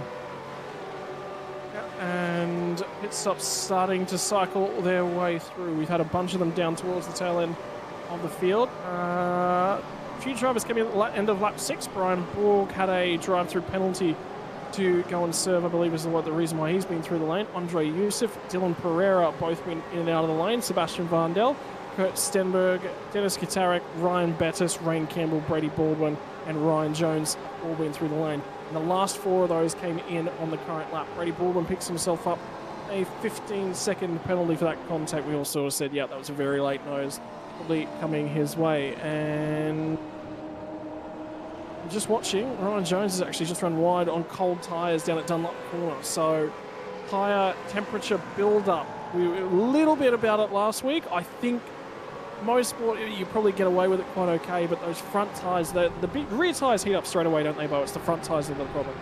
Yeah, the rear tyres aren't so bad. Obviously, you can even play a couple little games, leaving your pit box, you can just light it up a little bit, and as well, turning off the pit speed limiter early, and well, not early, but just making sure you get a bit of wheel spin as you get out of the pit lane, and you can just generate that tyre nice and easy, whereas the actual fronts are a lot harder, and with this iRacing tyre model, you don't really want to induce scrub into the tyre at all, especially at that early stage of the tyre life. So you really do just need to sort of take the pain and just accept that the tyres are going to take a little while to come up a temp. You can obviously do little weaves on the straight and stuff, but realistically, it's not worth the biggest advantage to do that. So it really is one of those things you just have to sort of accept and yeah, just sort of try and deal with the best you can, because those first few corners, especially here, turn 4, some of the big braking zones like into Dunlop Corner, you are really going to struggle for initial turning. That front pack, that second pack, second, third, fourth start to come back together. They sort of pulled away from each other. Now they're all getting sucked back together just a little bit. Postlethwaite's in, so Posy makes his way to the pit lane. Daniel Benefield, Sean McNamara, all starting to come to the pit lane. So the pit lane strategy starting to play itself out. Guys up the pointy end, I've got an opportunity to finally put this to you, Bo, but I get the feeling these guys run long because they need the clear air when they pop out, and with so much of the field behind you, you just can't get that when you're at the head of the queue. That is definitely a big reason for it. Obviously, if you are leading the race and you decide to go in for an early pit stop, do quite a big refill as well, you're going to find yourself buried in a pack with potentially 15, 20 plus cars to pass, and you're just going to be buried, basically. So getting that clean air is super important. And also just being able to hit your marks. But at the same time, it also allows for a bit more of a fuel drop in your first pit stop, take the bulk of it early. And what that then does is means if you have a late race safety car and you haven't done your second pit stop, you're not getting caught out with a late, long pit stop as well. It's a nice short one, and you can maximize your track position on that second pit stop as well. So I think that's the main reason we all tend to go quite long on this first stop, but traffic is absolutely the key. And Centerway struggling to try and pull away at the moment. Burke's made a little bit of a mistake in that final sort of sector. And then this queue of cars quite well stuck together as well. So Ben Faulkner's early run and early speed sort of faded from him a little bit. Remember when he was fighting Hobson in those opening couple of laps? Well, Hobson still sits 9th. Faulkner's fallen away just a fraction. It's still queuing up behind him's Aidan Veld, Dylan O'Shea, and Josh Horton at the moment. And I don't know whether to call this an onboard or an aerial shot of Brenton Hobson. Is it a little bit of both? A little bit of both, isn't it? It's an aerial from onboard his rig. How about that? But it's a good shot, isn't it? It just gives you an understanding of the wheel work. Oh, here we go. Hang on. We're going to have to cut away. Just had a request. Race altering event's going to pop up on your screen any moment, and there it is. It's Dennis Katarik has just popped an engine and sits just off the racing line. That is going to trigger a safety car. I tell you what, all the drivers who have made their first stop, they're in with a shout now, but the critical lap number, we're not there yet. It's only a few laps away. This is going to put Yeah, this is really going to put Everyone's going to fire in. They haven't called a safety car yet. Lap 20. Well, or they have now. Here we go. So just Yeah, as I say it, it's a game changer now. So a lot of these teams, like you said, they still don't have that critical number, but you'll see every single one dive into pit lane right now. Well, there's a big few differences compared to last week. One of those is the track length, which gives race control a little bit longer to have a look at that one and potentially trigger it. Last week, the safety car was called once the lead group had made their way on a pit lane, so a few of those drivers could dive in and double dip on the safety car pit stops. Tonight, not possible because the safety car was called when the lead group was coming out of the last corner. The advantage for the drivers that have already been through the lane is that they can come and take their second chomp at the cherry. For the drivers that haven't yet made their pit stop, well, they're now forced to come through and take their first pit. They're going to have a couple laps worth of splash and dash to go. They're potentially going to be looking for another tyre stop later on. Pit lane entries, we talked a little bit about this, Bo, and this one looks quite hot for Brad Rat too.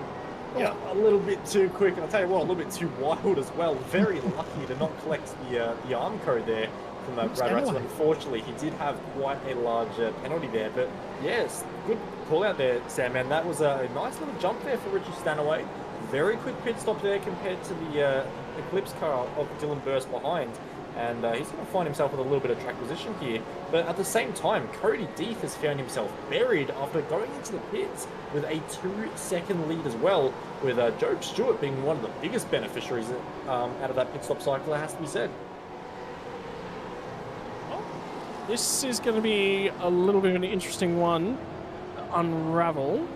And we've got another replay coming our way. This might start to unravel what went on for Dennis Gadarek. And there's the downshifts, the same issue as Dylan Pereira had last week. And immediately just fires off to the left-hand side. And Sandman's got another one right. You're getting good at this. After all these years of commentating, safety car is another game changer. Yeah, well, I touched on it last week that it could possibly play a part. It did, and touched on it again this week in the Logitech G Hub. And sure enough, there's that gorgeous Logitech BMW leading the field. And yeah, and that's something that you've got to really factor in. You know, you're crazy if you don't factor that into a strategy. Obviously, it doesn't always work out that way. Sometimes it works for you, sometimes it works against you. But we saw some beautiful reading of the rule book last week at Mo Sport, and some people were able to capitalise on that. And like you said, you know, today there could have been the same deal, but we just didn't quite make that lap number. So they needed to be at lap 20 to obviously capitalise and get both pit stops out of the way if they'd already made an early stop. So a couple of drivers would have liked to have seen this happen just a few laps later. It wasn't the case, and yeah, I love it. A little bit of a spanner in the works, boys. It's good to see. Okay, so there's a few drivers up at the pointy end of field that'll now be looking at this one, and they've jumped based upon fuel strategies. We can confidently say that Job Stewart has not filled the tank to make that much of a leap forward. He would have had to have been doing a supreme amount of fuel saving, or he's definitely underfilled the car a little bit for some mid-stint pace. Do you think, though, that you can make it from here with a supreme... We said the critical lap number was 20.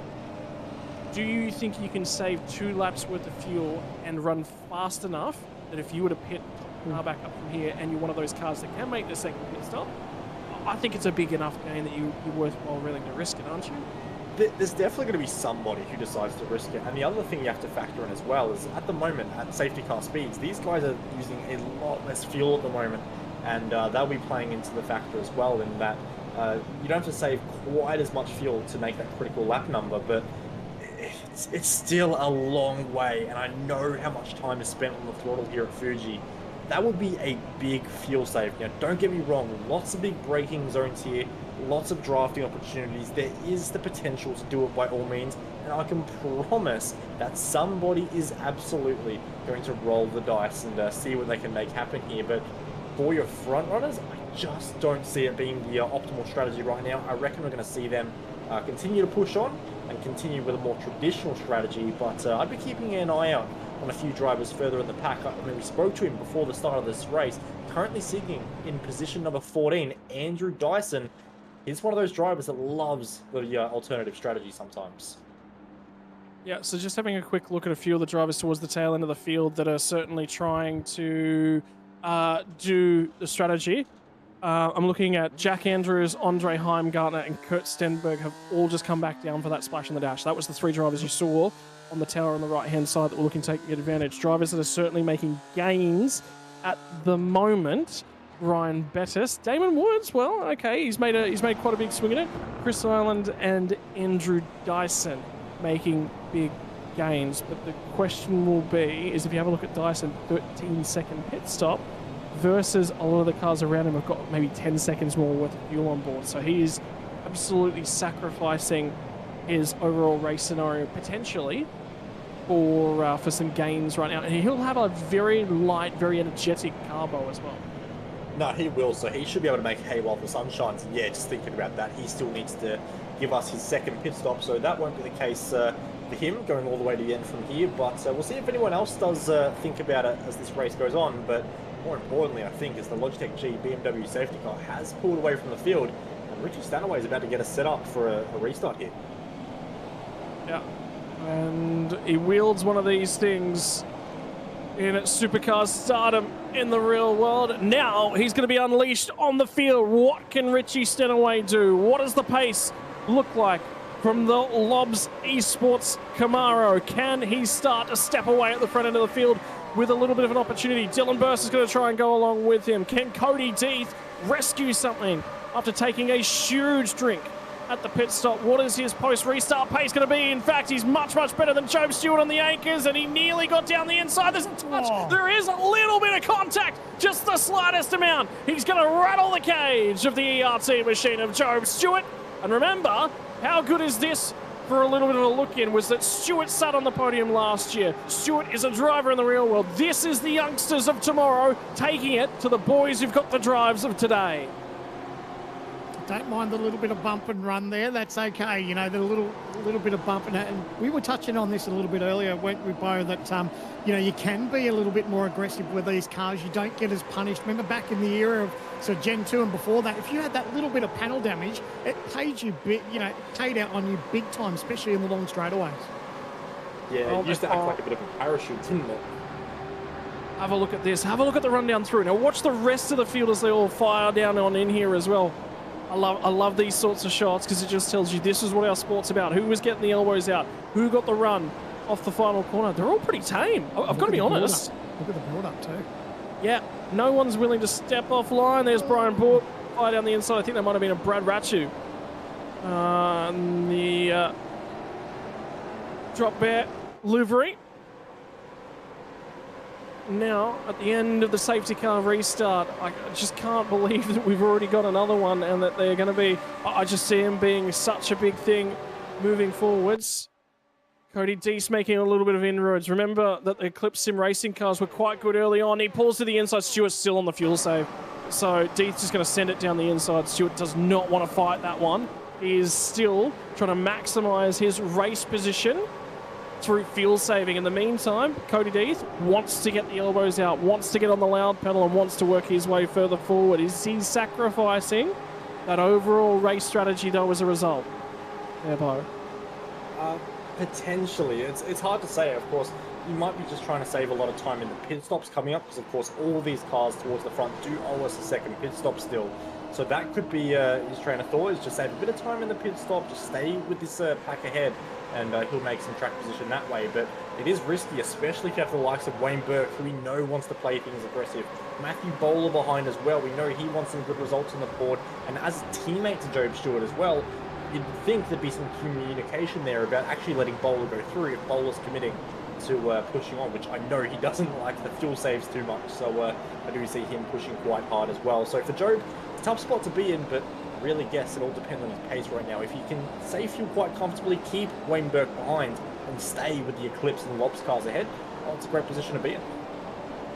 Yeah, it is a great position to have that little bit of track position, but you also need to be able to do something with it, and that is the big key. How are you going to set yourself up at the back end of the race. One more pit stop left to come. If you can minimise that time and stay with the leaders, you'll be in for a great shot. And you can already see that Stewart's made huge gains early on.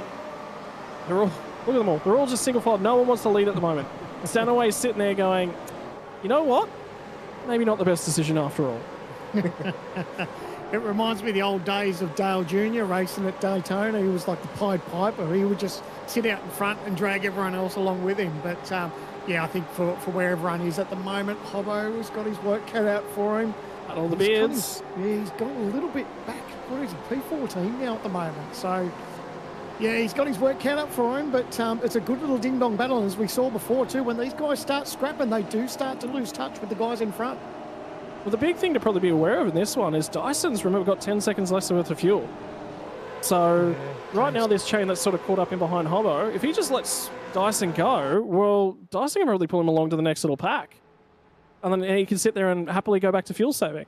Oh, what a great shot. Look at the movement, how these cars bounce up over the curbs. This is what we love about our Aussie supercars, that they do bounce off the curbs and they love that little bit of aggression through the corners. I reckon that's a top little thing. And yeah, that really looks a part of that shot. Well done, Jay. We spent all last season going, when are we going to get this Gen 3 chassis? When are we going to get this Gen 3 chassis? I think the new big toy will be, when do we get Adelaide? Mate, Yeah. well, we got there's been some drama here before we touch on the new Aussie content, but everyone's managed to get away. It's still, they're not giving up here, though. Everyone's got a straight race car, and that's the main thing and pointing in the right direction, but looks like a little bit of argy-bargy between the boys.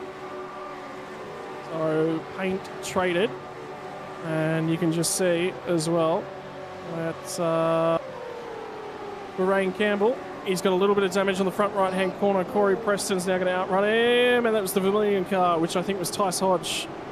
It's rotated. That's the second time Hodge has had contact too. So big thing as well, Michael Taliantras, remember, he went to the back of the field.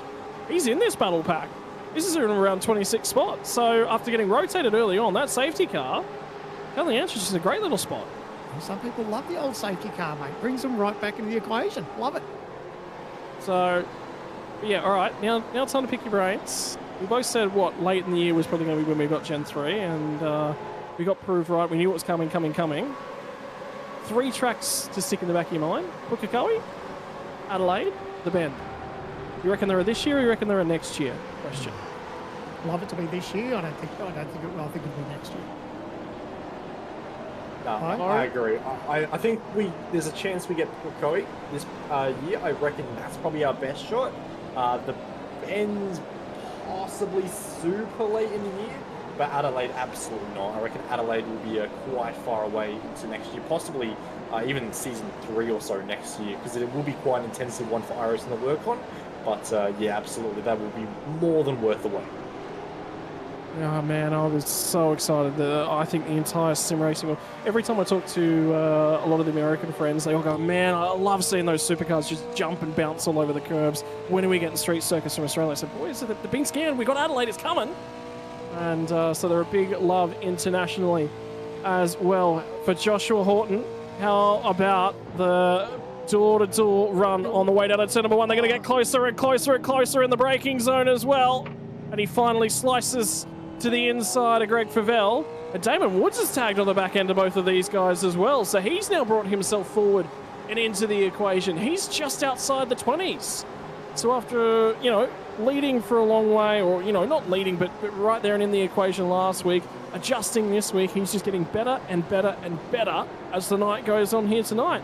So, Bo, you're not out of the equation just yet. No, definitely not out of the equation just yet, but still plenty of work to be done in regards to getting into the top few spots. But we know he's got the car pace, we know he's got the potential, and like I said, he's got a really good head on his shoulders when it comes to racecrafts. Doesn't go for the risky moves, goes for the clear-cut, precise moves, and I think they'll benefit him a lot across the year. Yeah, now ranging up on one of the older wily veterans of the field as well. Greg Favell has been around, he's seen it all, he's done it all, and he's got the pace to match as well. And this is young versus old, experience versus youth. And Greg he's a lovely guy. He's been there, he's been around, and he just loves getting out and getting driving. But when you've got Damon Woods filling your rearview mirror, I'm sorry, it's not a comment on your driving ability, it's a comment on Damon's driving ability, Greg. I think he's going to pick him off before too long as well. How about Ben Faulkner's night? He's been elbowed about a little bit, sits inside the top 10 at the moment, +4 from where he started. Kobe Williams +6, the biggest gainer inside the top 10. So there's a few drivers with big stories. Ryan Bettis has continued to climb as well, still sits inside of 19th. Now he's starting to range up on the back of that next pack just ahead of him, which has got Chris Island at the back end of it. Hobson's managed to hold off Andrew Dyson at the front end of it, and he's starting to make a little bit more headway to the pack ahead of him.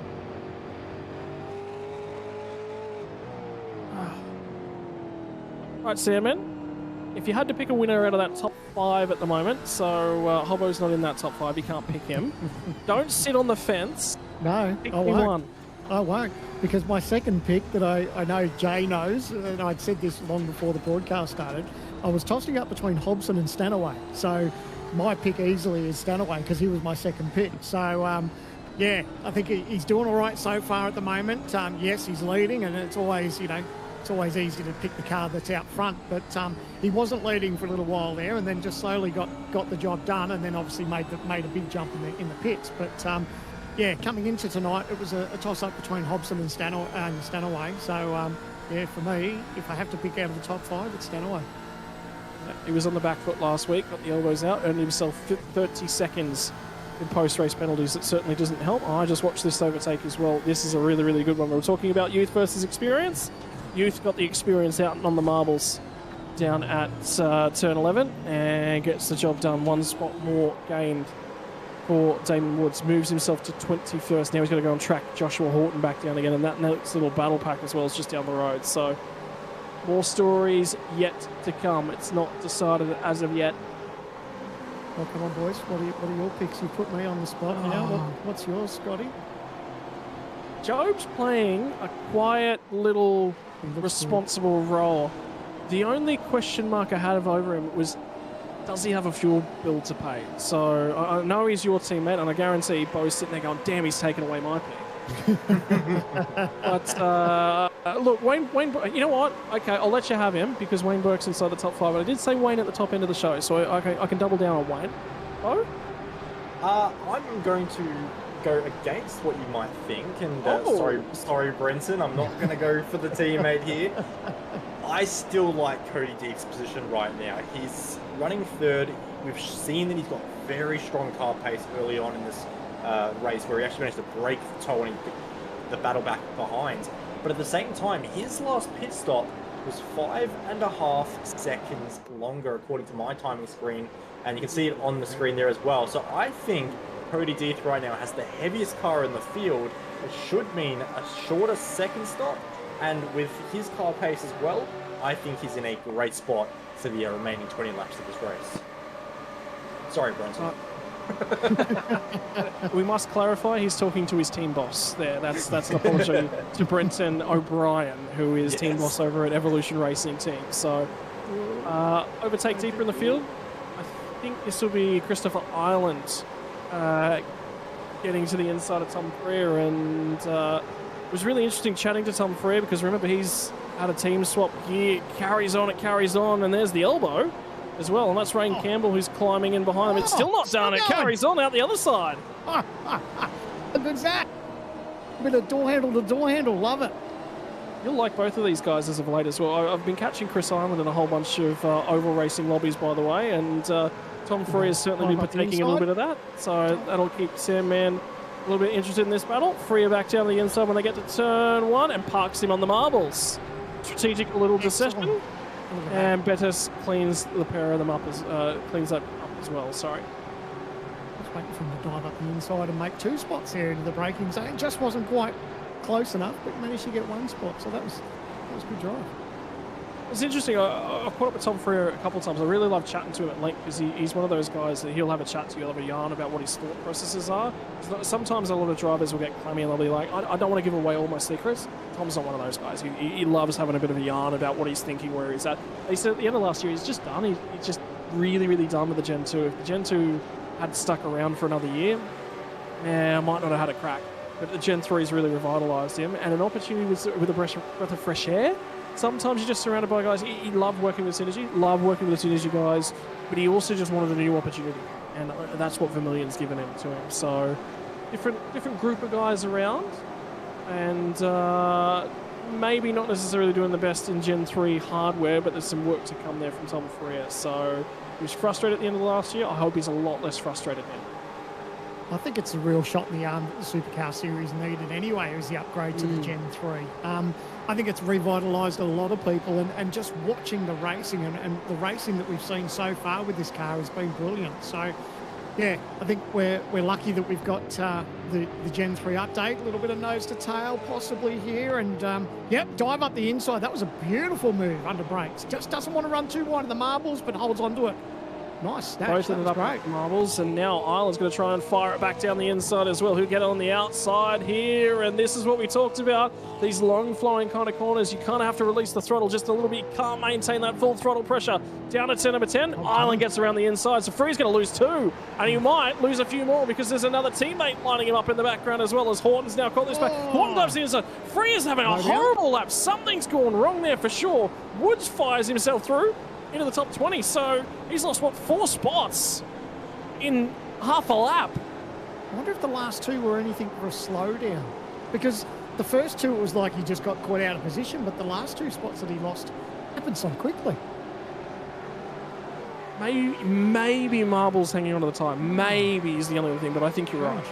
That makes a lot more sense. The slowdown definitely makes a lot more sense, and that's the case, but yeah. From a driver's perspective, you always try and serve a slowdown penalty as cheekily as you possibly can because, well, up against the limits without crossing them. That's always the way the drivers work. Oh, absolutely. You have to take every little advantage you can, and there's a lot of rules regarding how you can serve slowdowns in the series. Obviously, you can't be on the racing line, and you can't use it to impede another driver, and all sorts of other little rules, but we're always looking at opportunities to try and take advantage, so to say, where we can. And I'm sure Tom Free is no different, and every team on the grid will attest to that as well. This series, it's so tight, it's so competitive that if you can find a little 1%er, you've got to take it and run. And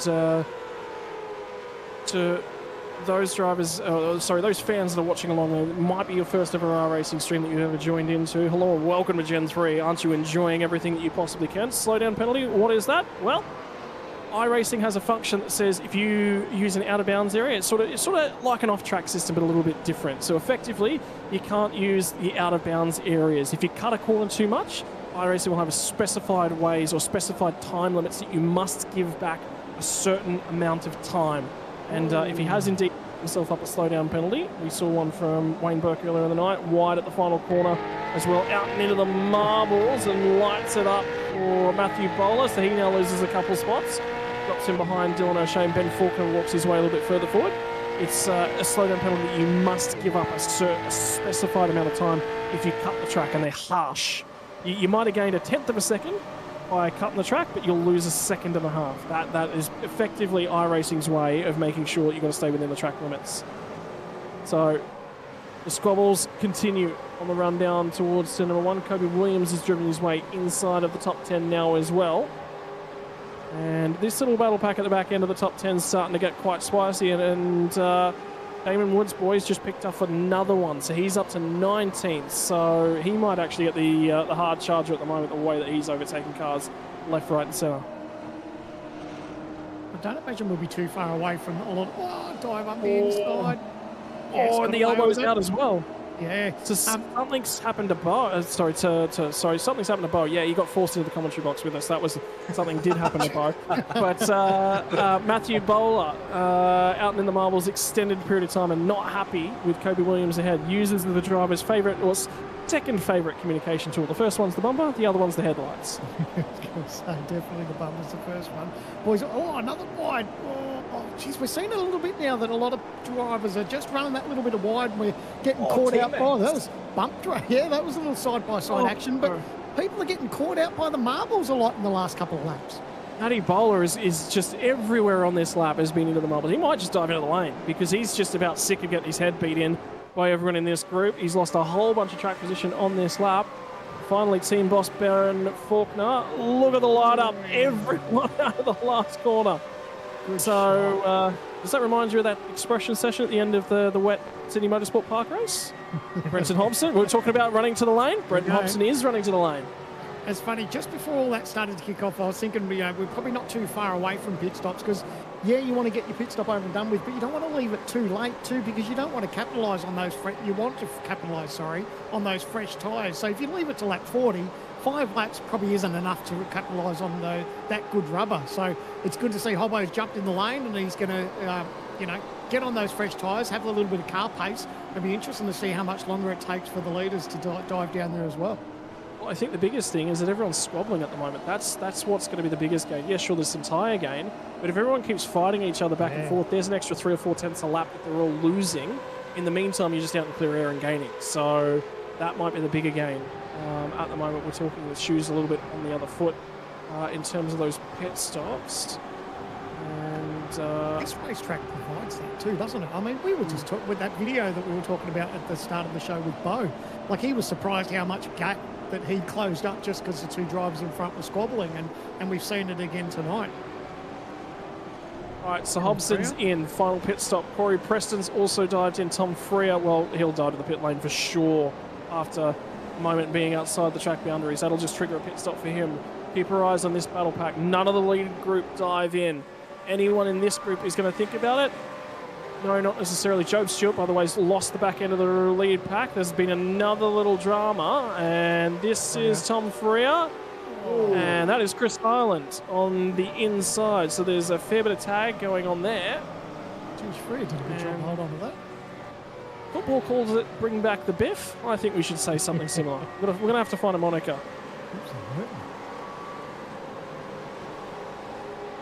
Boys, it's delivering again. I mean, normally you get to this phase of the race and it just calms down. You guys all start to play well inside your limits there. And one of the biggest gripes I have about you guys is that you like to run within the limits there, Bo, but Gen 3 is just not doing it, is it? No, not at the moment. It loves to cause a bit of chaos, as we're seeing with the elbows out. That's a big hit on the back of Tom Freer's car, and not surprising to see him, lose so many spots from that. So a shame for Tom Freer. It's been a tough run, but yeah, no, we can get the elbows out a lot more, and it makes the racing a lot more exciting. And I think that as well will contribute to its really exciting ends to the race as well, because in the old car where we might be sort of stuck nose to tail, not quite able to make a move with all the aero we had, even if we don't quite have the same draft effect in these cars, we can sort of go for those more risky moves now in the dying laps. We can go for those shots of the win where maybe you need to rough up your competitor a little bit. That's going to be great to watch, I think, and I'm looking forward to it as well, to even a few scores as well with some drivers, as this car sort of does allow it. So I don't have too many on the list at the moment, but no, this car does allow for a bit more aggressive touring car racing, and I think that's something that was really missing from the Gen 2. Okay, Sam, we're going to have to make sure he gets P1 next week in terms of qualifying. I'm not sending him down the back of the grid anymore if it might mean I'm on the list.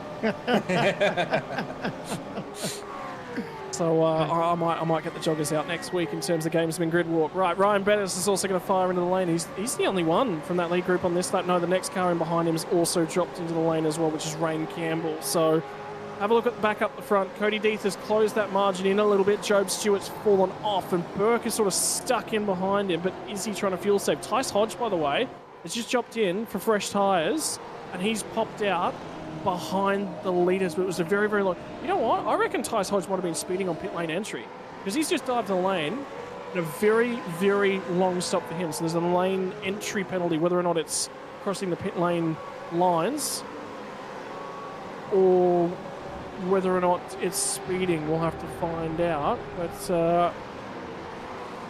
at the moment, Dylan O'Shea has made a little bit of ground. He's made 8 spots to sit where he is on the racetrack right now in 6th spot. And Kobe Williams has managed to make some ground as well inside the top 10. He's +9. So those are the big movers inside of the top 10. And go ahead. If I had my team owners hat on, I think I'd want to swap Dylan and Cody around, because it looks like Dylan struggled a little bit, and Cody looks like he's got a bit of pace up his sleeve too. So I think before they make these pit stops, I don't think it'd hurt too much if they were probably a little bit closer, whether maybe a team order or two would slip in there and maybe swap the 2 drivers around. Yeah, that'd be an interesting one. They don't really have... It's an interesting one to sort of think about. They play the team games quite well when they're in open wheelers. I've seen those guys do it quite a lot of time, but I don't know about the rest of it. I'm not surprised that Bowler's the first one out of that train to jump into the pit lane, because he was starting to really get beaten about the ears. Whatever he did on that last stop didn't work. Maybe he just slid the tyres early on in the run. And now a few more of the guys jump to the lane. Christopher Ireland gets in. Remember, he was in and amongst the thick of it as well. We've got to keep an eye on where Ireland pops out relative to Hobson. That will be a very, very important one to keep an eye on. Yeah, because that obviously Hobson dived into the lane a couple laps ago. We can see him there making his way down the front straightaway. Cleared them comfortably. And that's that fresh tyre advantage. He's still stationary, so there you go. It's a massive one. Just to jump in for a second as well, though, one thing that I am finding quite interesting is these drivers that are actually diving into the pits, they are actually coming out quite a long way away, though, from the drivers that do have the potential to fuel save all the way to the end of the race. I'm looking at the gap between Brent and Hobson, who, of course, we saw take that early stop, all the way up to Dylan Pereira. The gap's standing, as far as I can see, at around nearly 18 seconds at the moment. So if Dylan Pereira can fuel save this all the way to the checkered flag, which 13 laps to go, it's still a long way to go, but you know, that's a lot of time up his sleeve that he can lose per lap to Brenton Hobson. There's no way Pereira... I don't think Pereira could do it. I'll know what you're looking at. I think the drivers that can make it on fuel strategy was Stenberg, Andrews, and Andre Heimgartner with a 3. Okay, so with the longer second stop as well, just to make sure they tick off the fuel requirement. Yeah, I'm with you now. So, yeah, I don't think this is quite over yet. So I think those drivers that did take that early second stop and have taken quite a lot of fuel on board that you listed earlier, I reckon they're still in this game as well. I reckon we can still end up with a pretty mixed result sheet here. Yeah, it could certainly take the marbles out and shuffle them just a little bit. In the meantime, we do check back at Dylan Pereira. Remember, was running inside the top 5 last week when a downshift ended his night. He's now just about in a win and in situation. I think he's going to be inside the top 10 if he's going to qualify. A 16th or a 15th is not going to be good enough. And remember, that's where he runs with fuel strategies to sort of play themselves out a little bit. I mean, it's a potential. Oh, I'll tell you what. Oh, you might be right. He's massively on the clutch down through it. I'll change that. You know what? He gets a question mark over his head. I'm not willing to give him any more than a question mark. he's backpedaling hard, isn't he, Bo? Yeah, big backpedal. I'm liking this. Well, like Bo finding out that Damon Woods was on a borrowed sim rig, I've just listened to a clutch being pressed. So. Well, like I said, 22 seconds or 18 seconds the margin was between Pereira and Hobson. That's a lot of time per lap that you can lose with a big fuel save. So, yeah, I wouldn't be counting out any of these guys right now. And one driver that I did get mentioned earlier as well in the little chat we have here is that apparently Sean McNamara was using the clutch almost immediately after his second pit stop as well. So a lot of these drivers have realised that that's a big opportunity for them in this race and have started the fuel save very early. So just keep an eye on this one. And Berkey's in too. He's decided to fire off and dive in the pit lane. So Wayne Burke. Well, there's more going on, and, well, Sean is mega on the attack of the save. Andre Youssef just blasted past him in a straight line, and Ryan Jones is going to try and get to the inside of him as well. Will they make contact? He squeezed him at the apex. And if you're saving gas, you don't want this sort of situation. I think this is Ryan Jones just committing. Yeah, Sean's just gone, yep, not interested. Not interested in squabbling over it. If you're going to go, Ryan, get down the road. I want to use you, I want to leverage you, but I do not want to fight you. It's tough, isn't it, Bo? When you stick to a strategy and you know you've either got to save fuel and not do what the other guys around you, it's so easy to get sucked in to start racing the guys around you. But once you pick a strategy, you've really got to stick to it and commit to it early. It's so difficult to manage because it's exactly what you said. We're all racers. We have that race mentality. We want to battle. So when you have Ryan Jones flying through the field as he is right now up the inside, and as well Posey there having a little bit of an issue as well. But yeah, it's so easy to get suckered in. But you just need to realise what you're doing is actually it's going to be McNamara up the inside of Pereira. So if this strategy does work out, that could almost be a potential change of race lead there. But That's still a big call with all these pit stops still to come. One of those pit stops that is happening right now, Job Stewart from that leading pack. We think he had the least fuel on board out of that lead pack. So just double checking, Pereira pit at the end of lap 10 and then again under safety car. So he has certainly made 2 required pit stops. CPS stands for compulsory pit stop. 2 CPS complete for the number 61 Synergy Sim Racing machine. What about that of Sean Mack? And Sean's just stood on the clutch. Varndell's not on the clutch is the big difference there. So Varndell's running it in with a little bit of engine braking, which will still burn a little bit of fuel. The difference between sim racing and the real world, you get a lot more time out on track. The tyres, well, you get them for free. They're included as a part of the package, so you can have as much testing time as you want. And the fuel, well, the biggest benefit, you don't have to pay for race fuel because that stuff's expensive. So we like to save little dollars and cents wherever we can. Richie Stanaway, though, is certainly trying to make the most of the lead of the race at this point in time. And, you know, Bo, it's nearly like you're a professional driver or something, because you're right, Deeth is certainly closing on Dylan. But you've done this thing before, haven't you? This commentary. Wow! Is this everyone in the pit lane? Yeah, all 3 of them in at the same time. Oh, here we go. It's going to be interesting, isn't it? But just quickly to ruin my own little commentary here, Job Stewart hasn't come out of the pits that far away from the likes of McNamara and Pereira as well. So I think what we're looking at here with these pit stops, assuming they're going to have great pace on new tyres and plenty of fuel to finish the race, I reckon it's still between these guys for the race win today. Well, it might be for those guys for the race win. Job Stewart's come out just off the back end of that pack, and they want to give themselves enough time to use the fresh tyres to go and have a crack at things. We're just having a quick look at the laps at the moment. The guys that are in the pit lane, what are they looking like? What does the time look like for Job Stewart? He was a touch off the back end of that group. Can he be a touch closer? Wayne Burke's also been through the pit lane. Burke tried to go for the undercut between those guys. I tell you what, Stewart's going to jump through the lot of them. Wow. Dylan Burse has actually come out ahead. Oh, Burse has gone over the curb at turn 1. Makes contact. He'll elbow Job Stewart wide. That'll be cold tyres. Wayne Burke is again Mr. Cool, Calm, Collected and picking up the pieces. 2 weeks in a row. No, Burse is going to slide it back down the inside of Coca-Cola corner. You're crazy. And it's always going to come back to a little bit of a review of the stewards, because he was definitely bumped wide at turn number 1. This is where it starts to step up. We are within spitting distance of the finish line. 9 laps left to run. And all of a sudden, I think Sandman's going to go back and have a few looks at that pressure cooker, because the pressure is building. Yeah, and it's always tough when you come out of the pit lane. You can see he's on cold tyres too. Got up the inside there, just couldn't pull it up. A little bit of contact, ran wide. So definitely the stewards will look at that, but that was, you know, all definitely probably cold tyres, unfortunately. And guess who jumped out at the head of them all? Cody Deeth is already up in and amongst some of the cars that are yet still to pit. So we were talking about how traffic might play its way into this race. The next car on the track for him is Brady Baldwin. He's going to have to try and find a way by. Does he fire it to the inside? He thinks about it. He gets there late. He'll be looking for the drive out the other side. What this does do is it prevents Baldwin from getting to the pit lane. We're starting to run deeper into the race here. This time by the start-finish line, 8 more laps left to run. 4.5 kilometers. Time is running out, boys.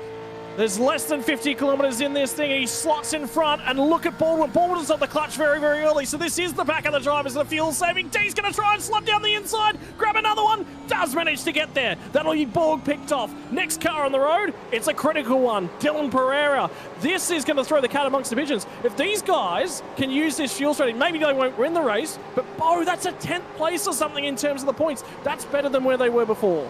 That's a big swing in the points there, but just quickly I want to interrupt as well. We're seeing car 68, which, if my memory serves me right, is Dylan Burse has a 5-second penalty for car contact. So that's going to hurt one of our front runners in a big way. So Dylan Burse probably out of contention now for our race win, but absolutely Cody Deeth needs to get the elbows out here. He needs to push and attack immediately to make sure that he can get through the likes of Pereira, Benefield, Lundell. Oh, Stanaway's just done a big send at the back straight on Brady Baldwin. He'll cut his way through. He just picked off 2 cars. Borg and Baldwin was one.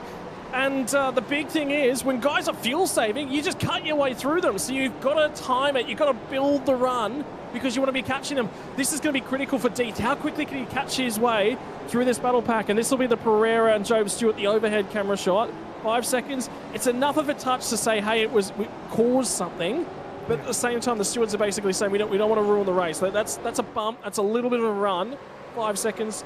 I think that's about it. Are you happy as a driver looking at that pro? Because that says let him race. Yeah, I think that's a fair enough penalty, because the thing I'd be looking at there is Dylan didn't quite make the corner. Like, at the point of the apex, the car wasn't getting rotated. It was too deep. And I think that's fair game from the stewards. I wouldn't complain about that. And I wouldn't complain if I was car 3 either, because you have just passed Dylan Pereira in the easiest fashion imaginable. And now right on the back of these guys fighting. But just think about how risky this is. You've got Benefield and Vondel side by side through here. Cody Deeth doesn't need to get his nose stuck into this stuff. He just needs a cool one race. And this is anything but cool and calm. Yeah, nothing cool and calm about it at the moment. He's got fresher rubber on board. He might try and slide to the inside. Benefield thought about covering it. Oh, sorry, my apologies. That was Vondel. Thought about covering. Vondel's lost 2 spots as a result of that. One of those was to Cody Deeth. Now he's going to have to try and slot up and pick off Benefield. And if you feel so, again, you just can't get caught up in this. This is not your race. Find a way to let them go. I wonder whether or not Benefield's saving. Benefield was saving. Cody Deeth just about ran to the back of him. So have a look at this. This is a 100R. This is the moment. And you can just see that Vondel thought about turning back in there. Man, it's difficult because Deeth has got to get down there. You can't earn a penalty. Think about the win and you're in. Give yourself every opportunity to take that away.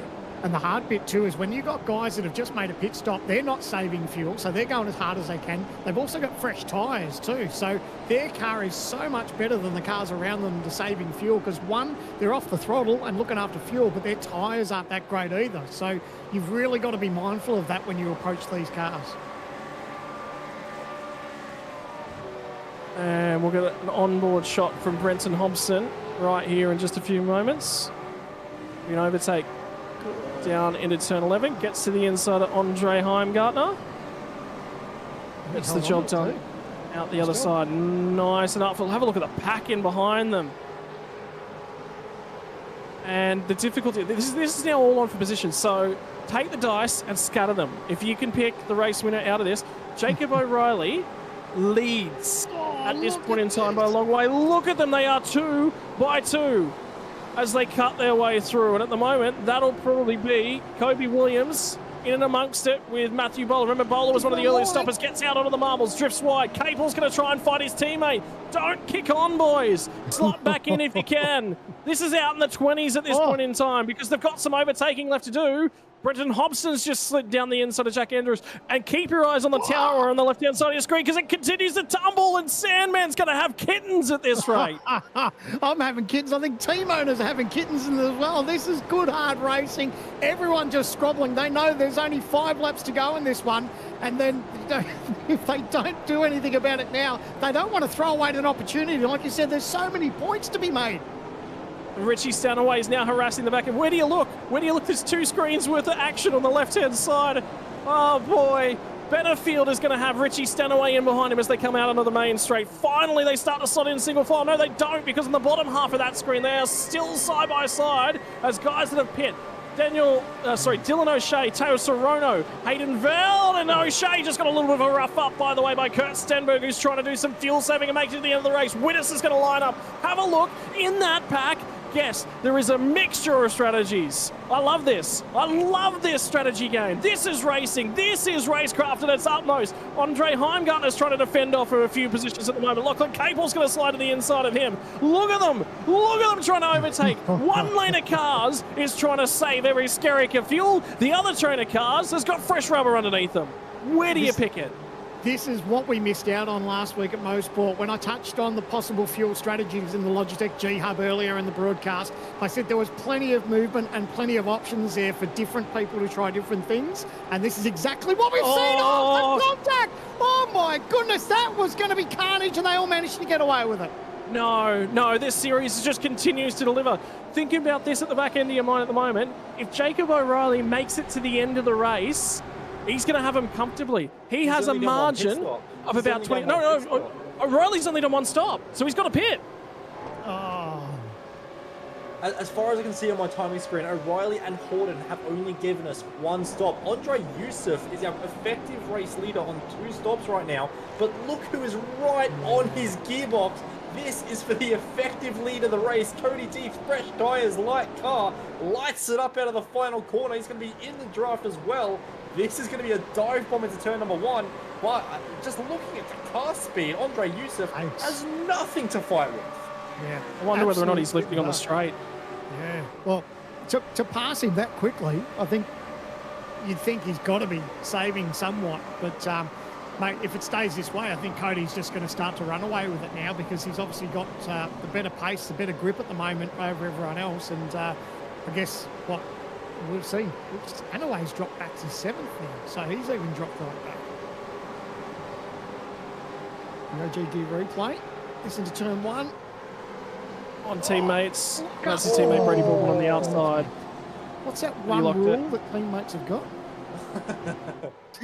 Wow. Well, there's going to be some debates at ERT because Capel and Bowler were into it a little bit ago as well. So it's not just one team; it's multiple teams.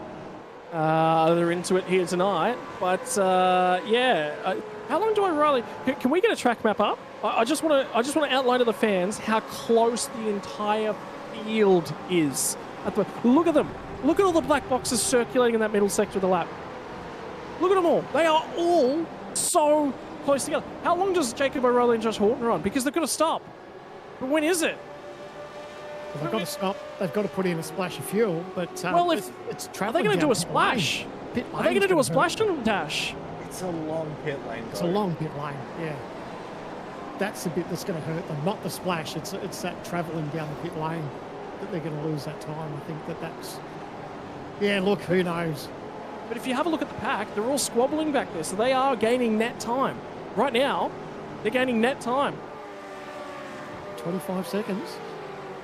I'm not saying it's going to be that much, but it could be enough to land them inside the top 10. See, this confuses me a little bit from Jacob O'Reilly because he was inside the top 10.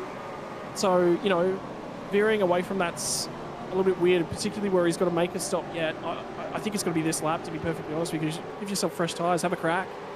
Give yourself an opportunity. You've got to be in soon, don't you? You've got to make use of those fresh tyres when you have that opportunity, and you've got to make some passes while it happens too. So yeah, I'm actually surprised they've left it this late. If they do still owe us one more pit stop, they've got to come in ASAP because you're just costing yourself in the long run at this point now. Do they not put tyres on and just put that splash of fuel? Do they have to put tyres? Yeah, good call. Just 1 or 2, a couple of litres of fuel to get them home and then get going again. Yeah, I wouldn't be surprised if that's what they do, to be quite honest. Does the car go up on the jacks with fuel only? I don't believe it does, no. It does? Because the critical thing about CPS is the car must go on the jacks. I thought that was the regs last year. Car must go up on the jacks. So the Gens 2 chassis does prop up onto the jacks. Okay. Well, here's O'Reilly coming in. O'Reilly's in, yeah. So this will give us a bit of an understanding of what they're going to do.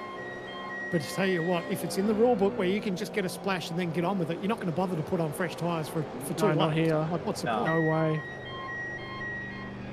Well, they're in. Horton's in as well. So this is everyone will now have done.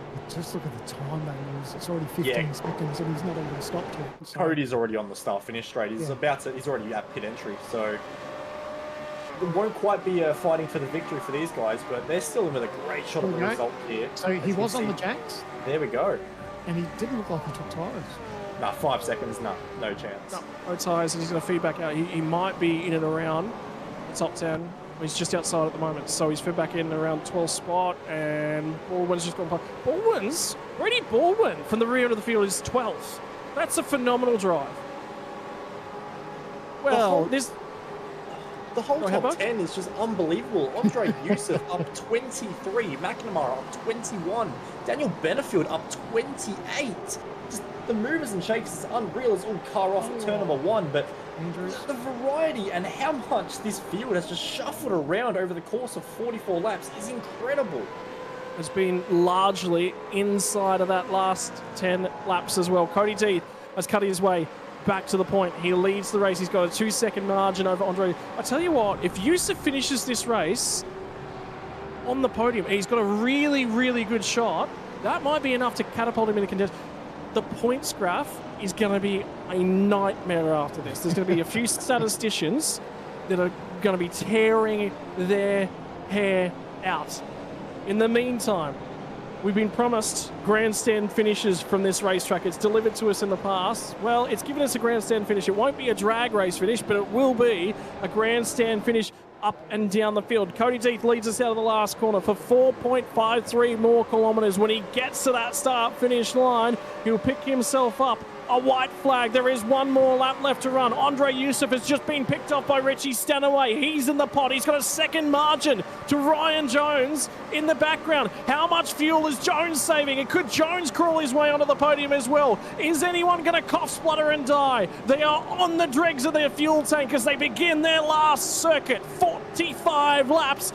Did you make enough fuel to make it to the start-finish line? Have a look at the drivers cutting their way back through on the fresher rubber as well. Burst has only got back to 8th, and that's with a penalty yet to come his way. 5-second penalty for the driver of the 68 at the moment. Dylan Pereira is 7th. We were talking about him being one of the metrics. He is certainly right up there. But for a driver who's barely done any supercars running, he's known for his abilities in the GT3 cars and open wheelers. This was a new challenge for the entire team at Eclipse Sim Sports. Cody Death has taken to it like a duck to water, like a man with only that amount of experience possibly can. A couple more corners separate. Only the marbles can intervene. Only a mistake can rob it away from him at this point in time. Could he be the second driver to claim his spot in the Pro Series in 2025 to join Emily Jones from last week? One more corner, one more braking zone, one more time to put the power down, and he will enjoy all of the final run to the flag, because Cody Death, ladies and gentlemen, has made his way to the Pro Series. Richie Stanaway is going to come home in second, and should Andre Yusuf not run out of fuel, he'll make it to the line as well. He gets third place. How about that for the Vermilion Sim Sports driver? It's been a tough old time for him. 25th to 3rd. Played the fuel cards? Well, try best in that, man, in a poker.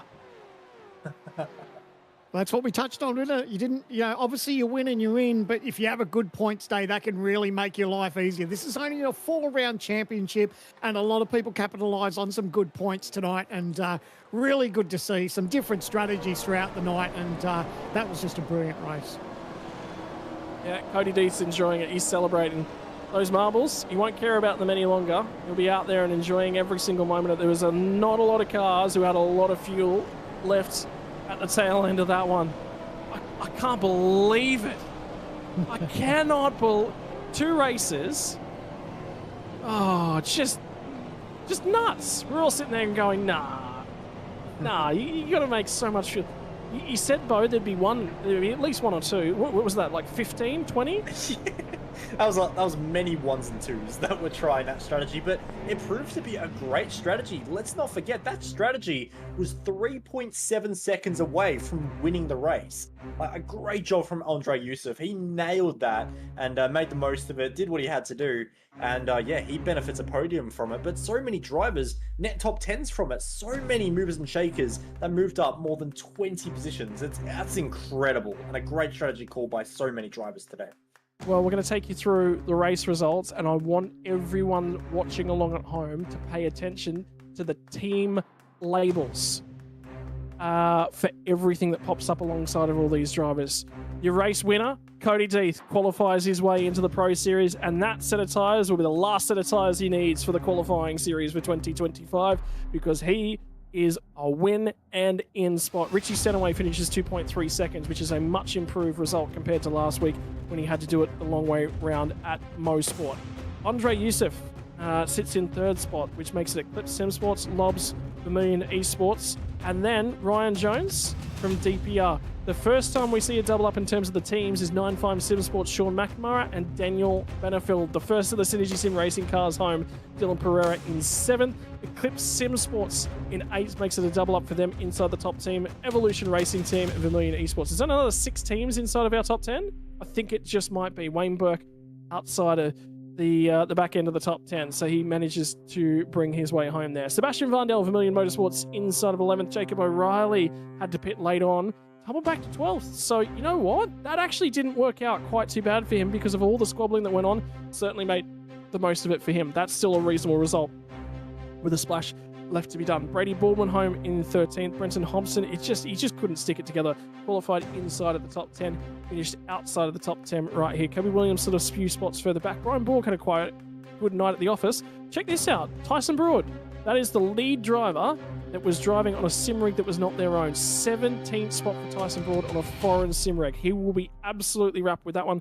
Damon Mulqueen had a penalty late on the piece just in behind him. Lachlan Capel home in 19th, and Dylan O'Shea from there on back for your top 20. Outside of the 20, it's going to be Matthew Bowler. Man, he had qualifying pace. It didn't translate. The elbows out approach from the pack that he was in and around didn't play his way out. Jack Widders from Damon Woods will get home inside of 23rd.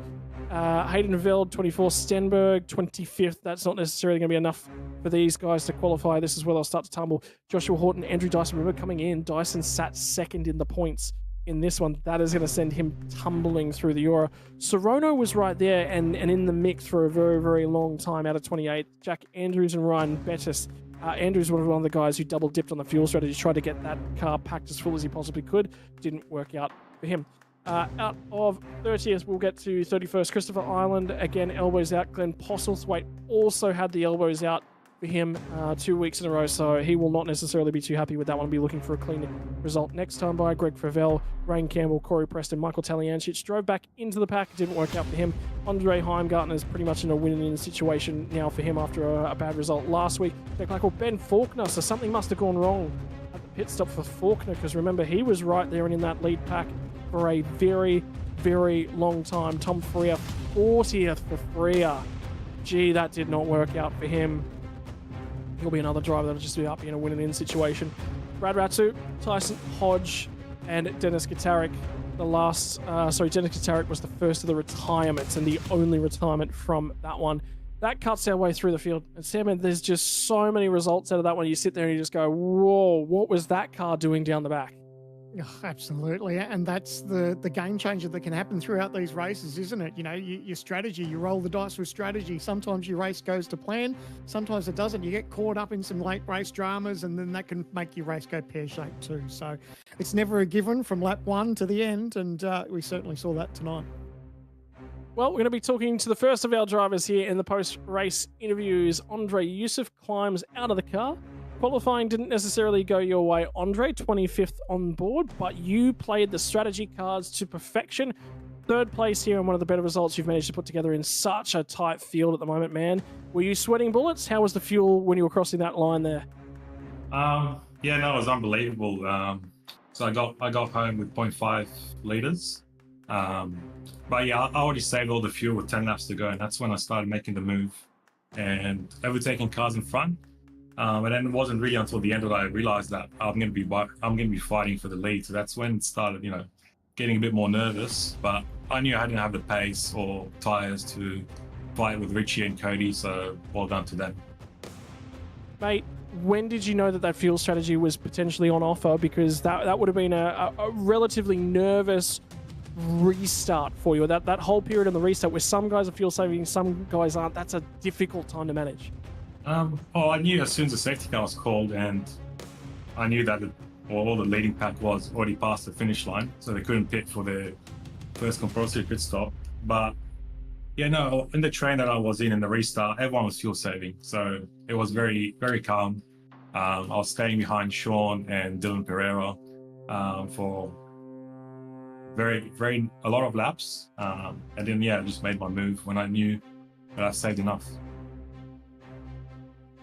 Difficult strategy sometimes when you got to do those sorts of things. You probably had the better end of it, but the teammates would have been saying, "Oh, this car's coming past." What was the comms like in terms of Vermilion Esports? Because that was a race of so many different categories. Was it calm, cool, and collected? Were there a few guys losing the plot just a little bit? Oh well, to be honest, I was on my own chat, just calmly. If Lewis had any strat calls for me, he would come into my chat. But yeah, no, it was very calm on my end. Mate, in terms of things, this sets you up heading forward into the remainder of the qualifying series. Big old bank of points here. You're thinking this just might be enough to catapult you right there and into contention for those 20-point spots.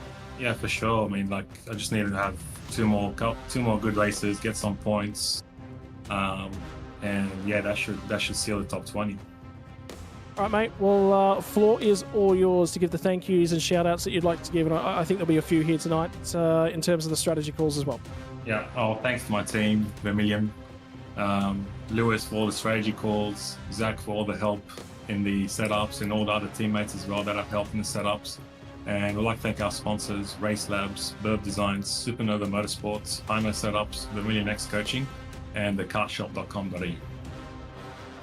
Mate, congratulations. Go back and celebrate. That's a result that I guarantee will take a lot of weight off your chest and relax the remainder of the qualifying series for you. Yeah, cheers, Scott. Have a good night, guys. Righto, we're going to take one step further back down on the podium. I don't necessarily think we actually have Richie Stanaway available to us, and I'm just taking a quick look. I don't think we actually have Cody Death available. I know Stanaway might actually be available to us, so we'll go ahead and grab Richie if you're there, mate. Have you got us? Yep. All right, no worries. Stephen Sandman Clark is going to take us away with the interview with Richie Stanaway.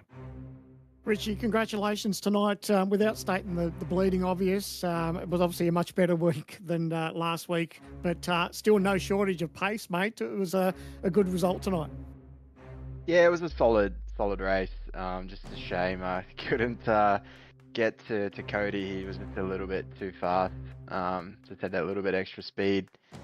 But yeah, I kind of needed that win because I don't think I'll be able to make the next couple of rounds, so I was pretty desperate to get to him. But yeah, it's unfortunate. But anyway, it's been a good few weeks prepping for this, so yeah, it's been good fun.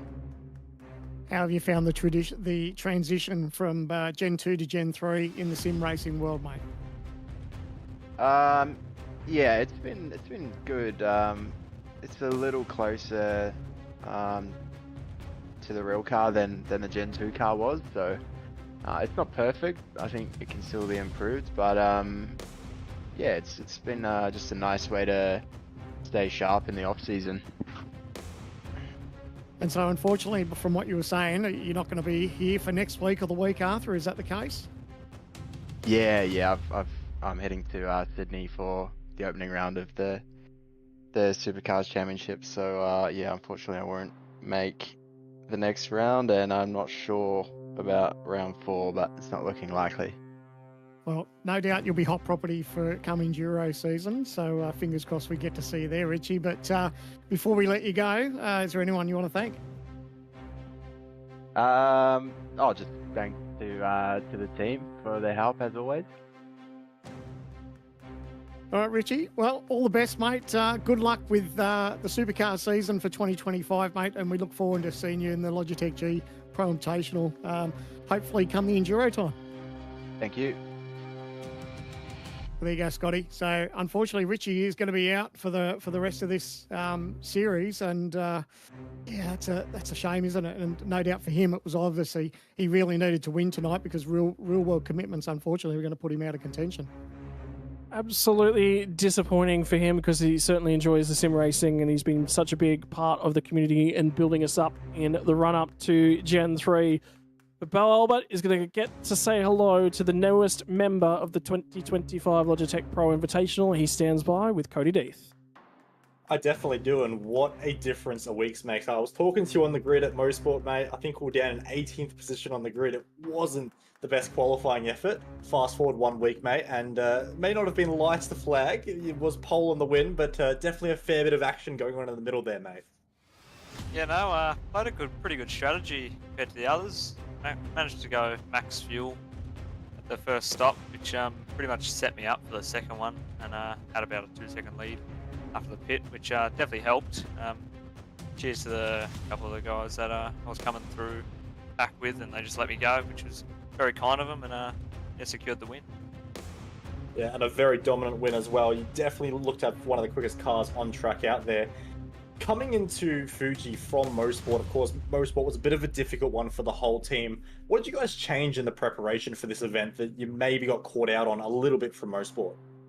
I think we just screwed our heads on a bit more, I think, this round. You know, we weren't really alert to the rules and regs and all that sort of stuff, but yeah, we seem to, at least I seem to have got it right this round, but hopefully for Dylan and Damo next round, they can do the same as what I've done today.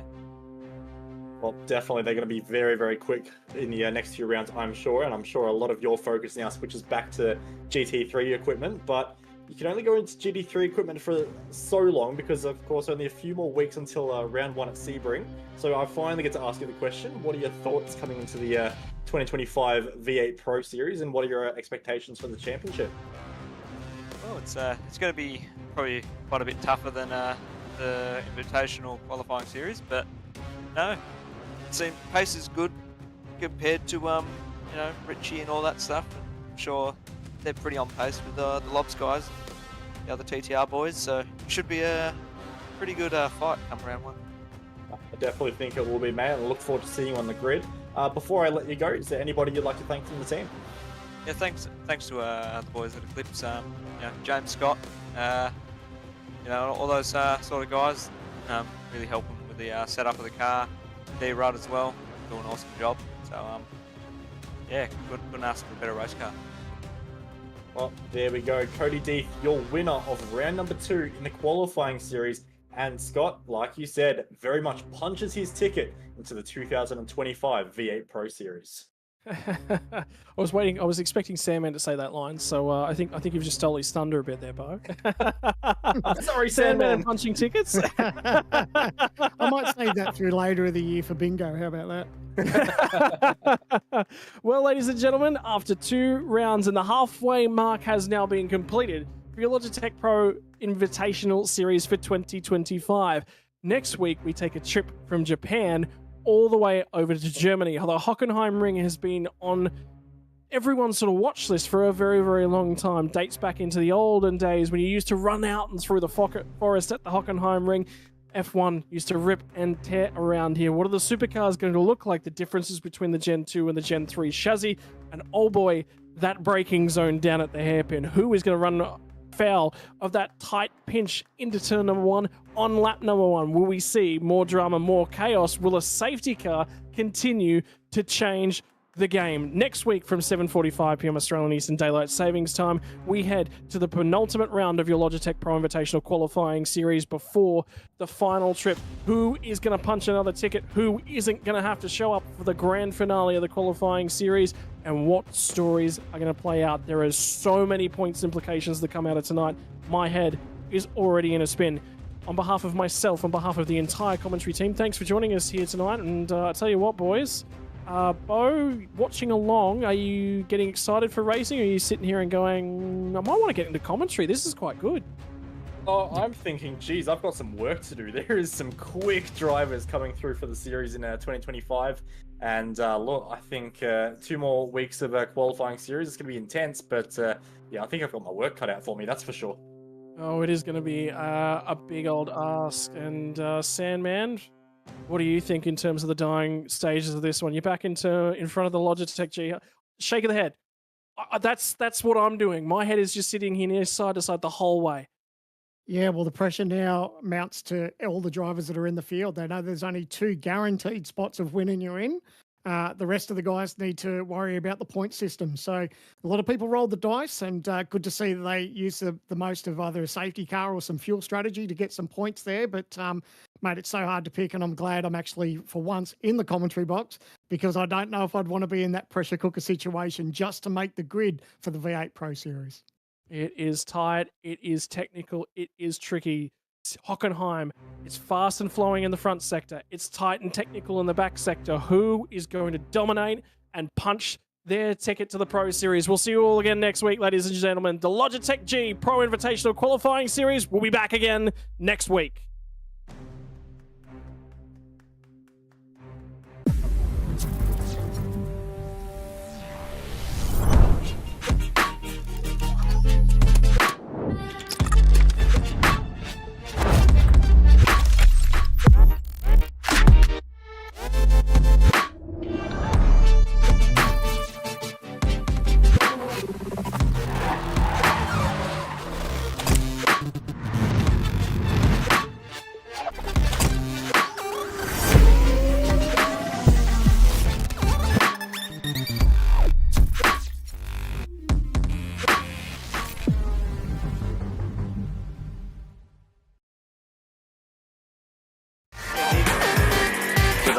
Hi, I'm Brendan Leach, driver of the number 7 Audi R8 or NPC Audi Custom Racing. First impressions of OG gear on the sim, fantastic. It feels really nice in your hands and doesn't gather up under your fingers.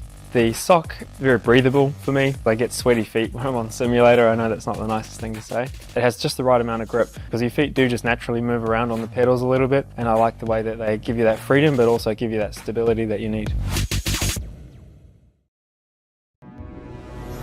We are gaming fanatics. Our goal has never been to just play games. We think it's much better to feel like you're actually in the game. This feeling is what drives us as we create world-class gaming chairs. Our one aim, give you a brand new gaming experience.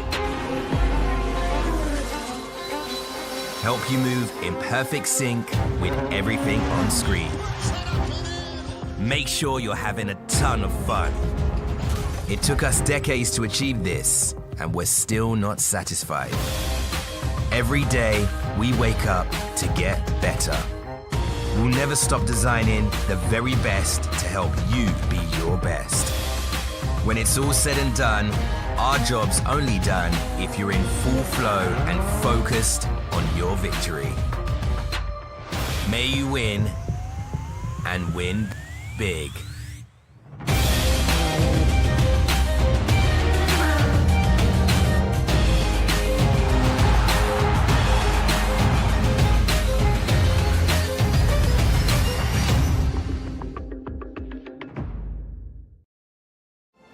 Weekend in, weekend out, Motorsport Australia officials are making waves. From waving flags, waving cars through pit lane, or responding to a wave for help. Wave hello to new lifelong friends. Who knows, you might just make waves around the world. Ride the first wave. Search Motorsport Australia officials today.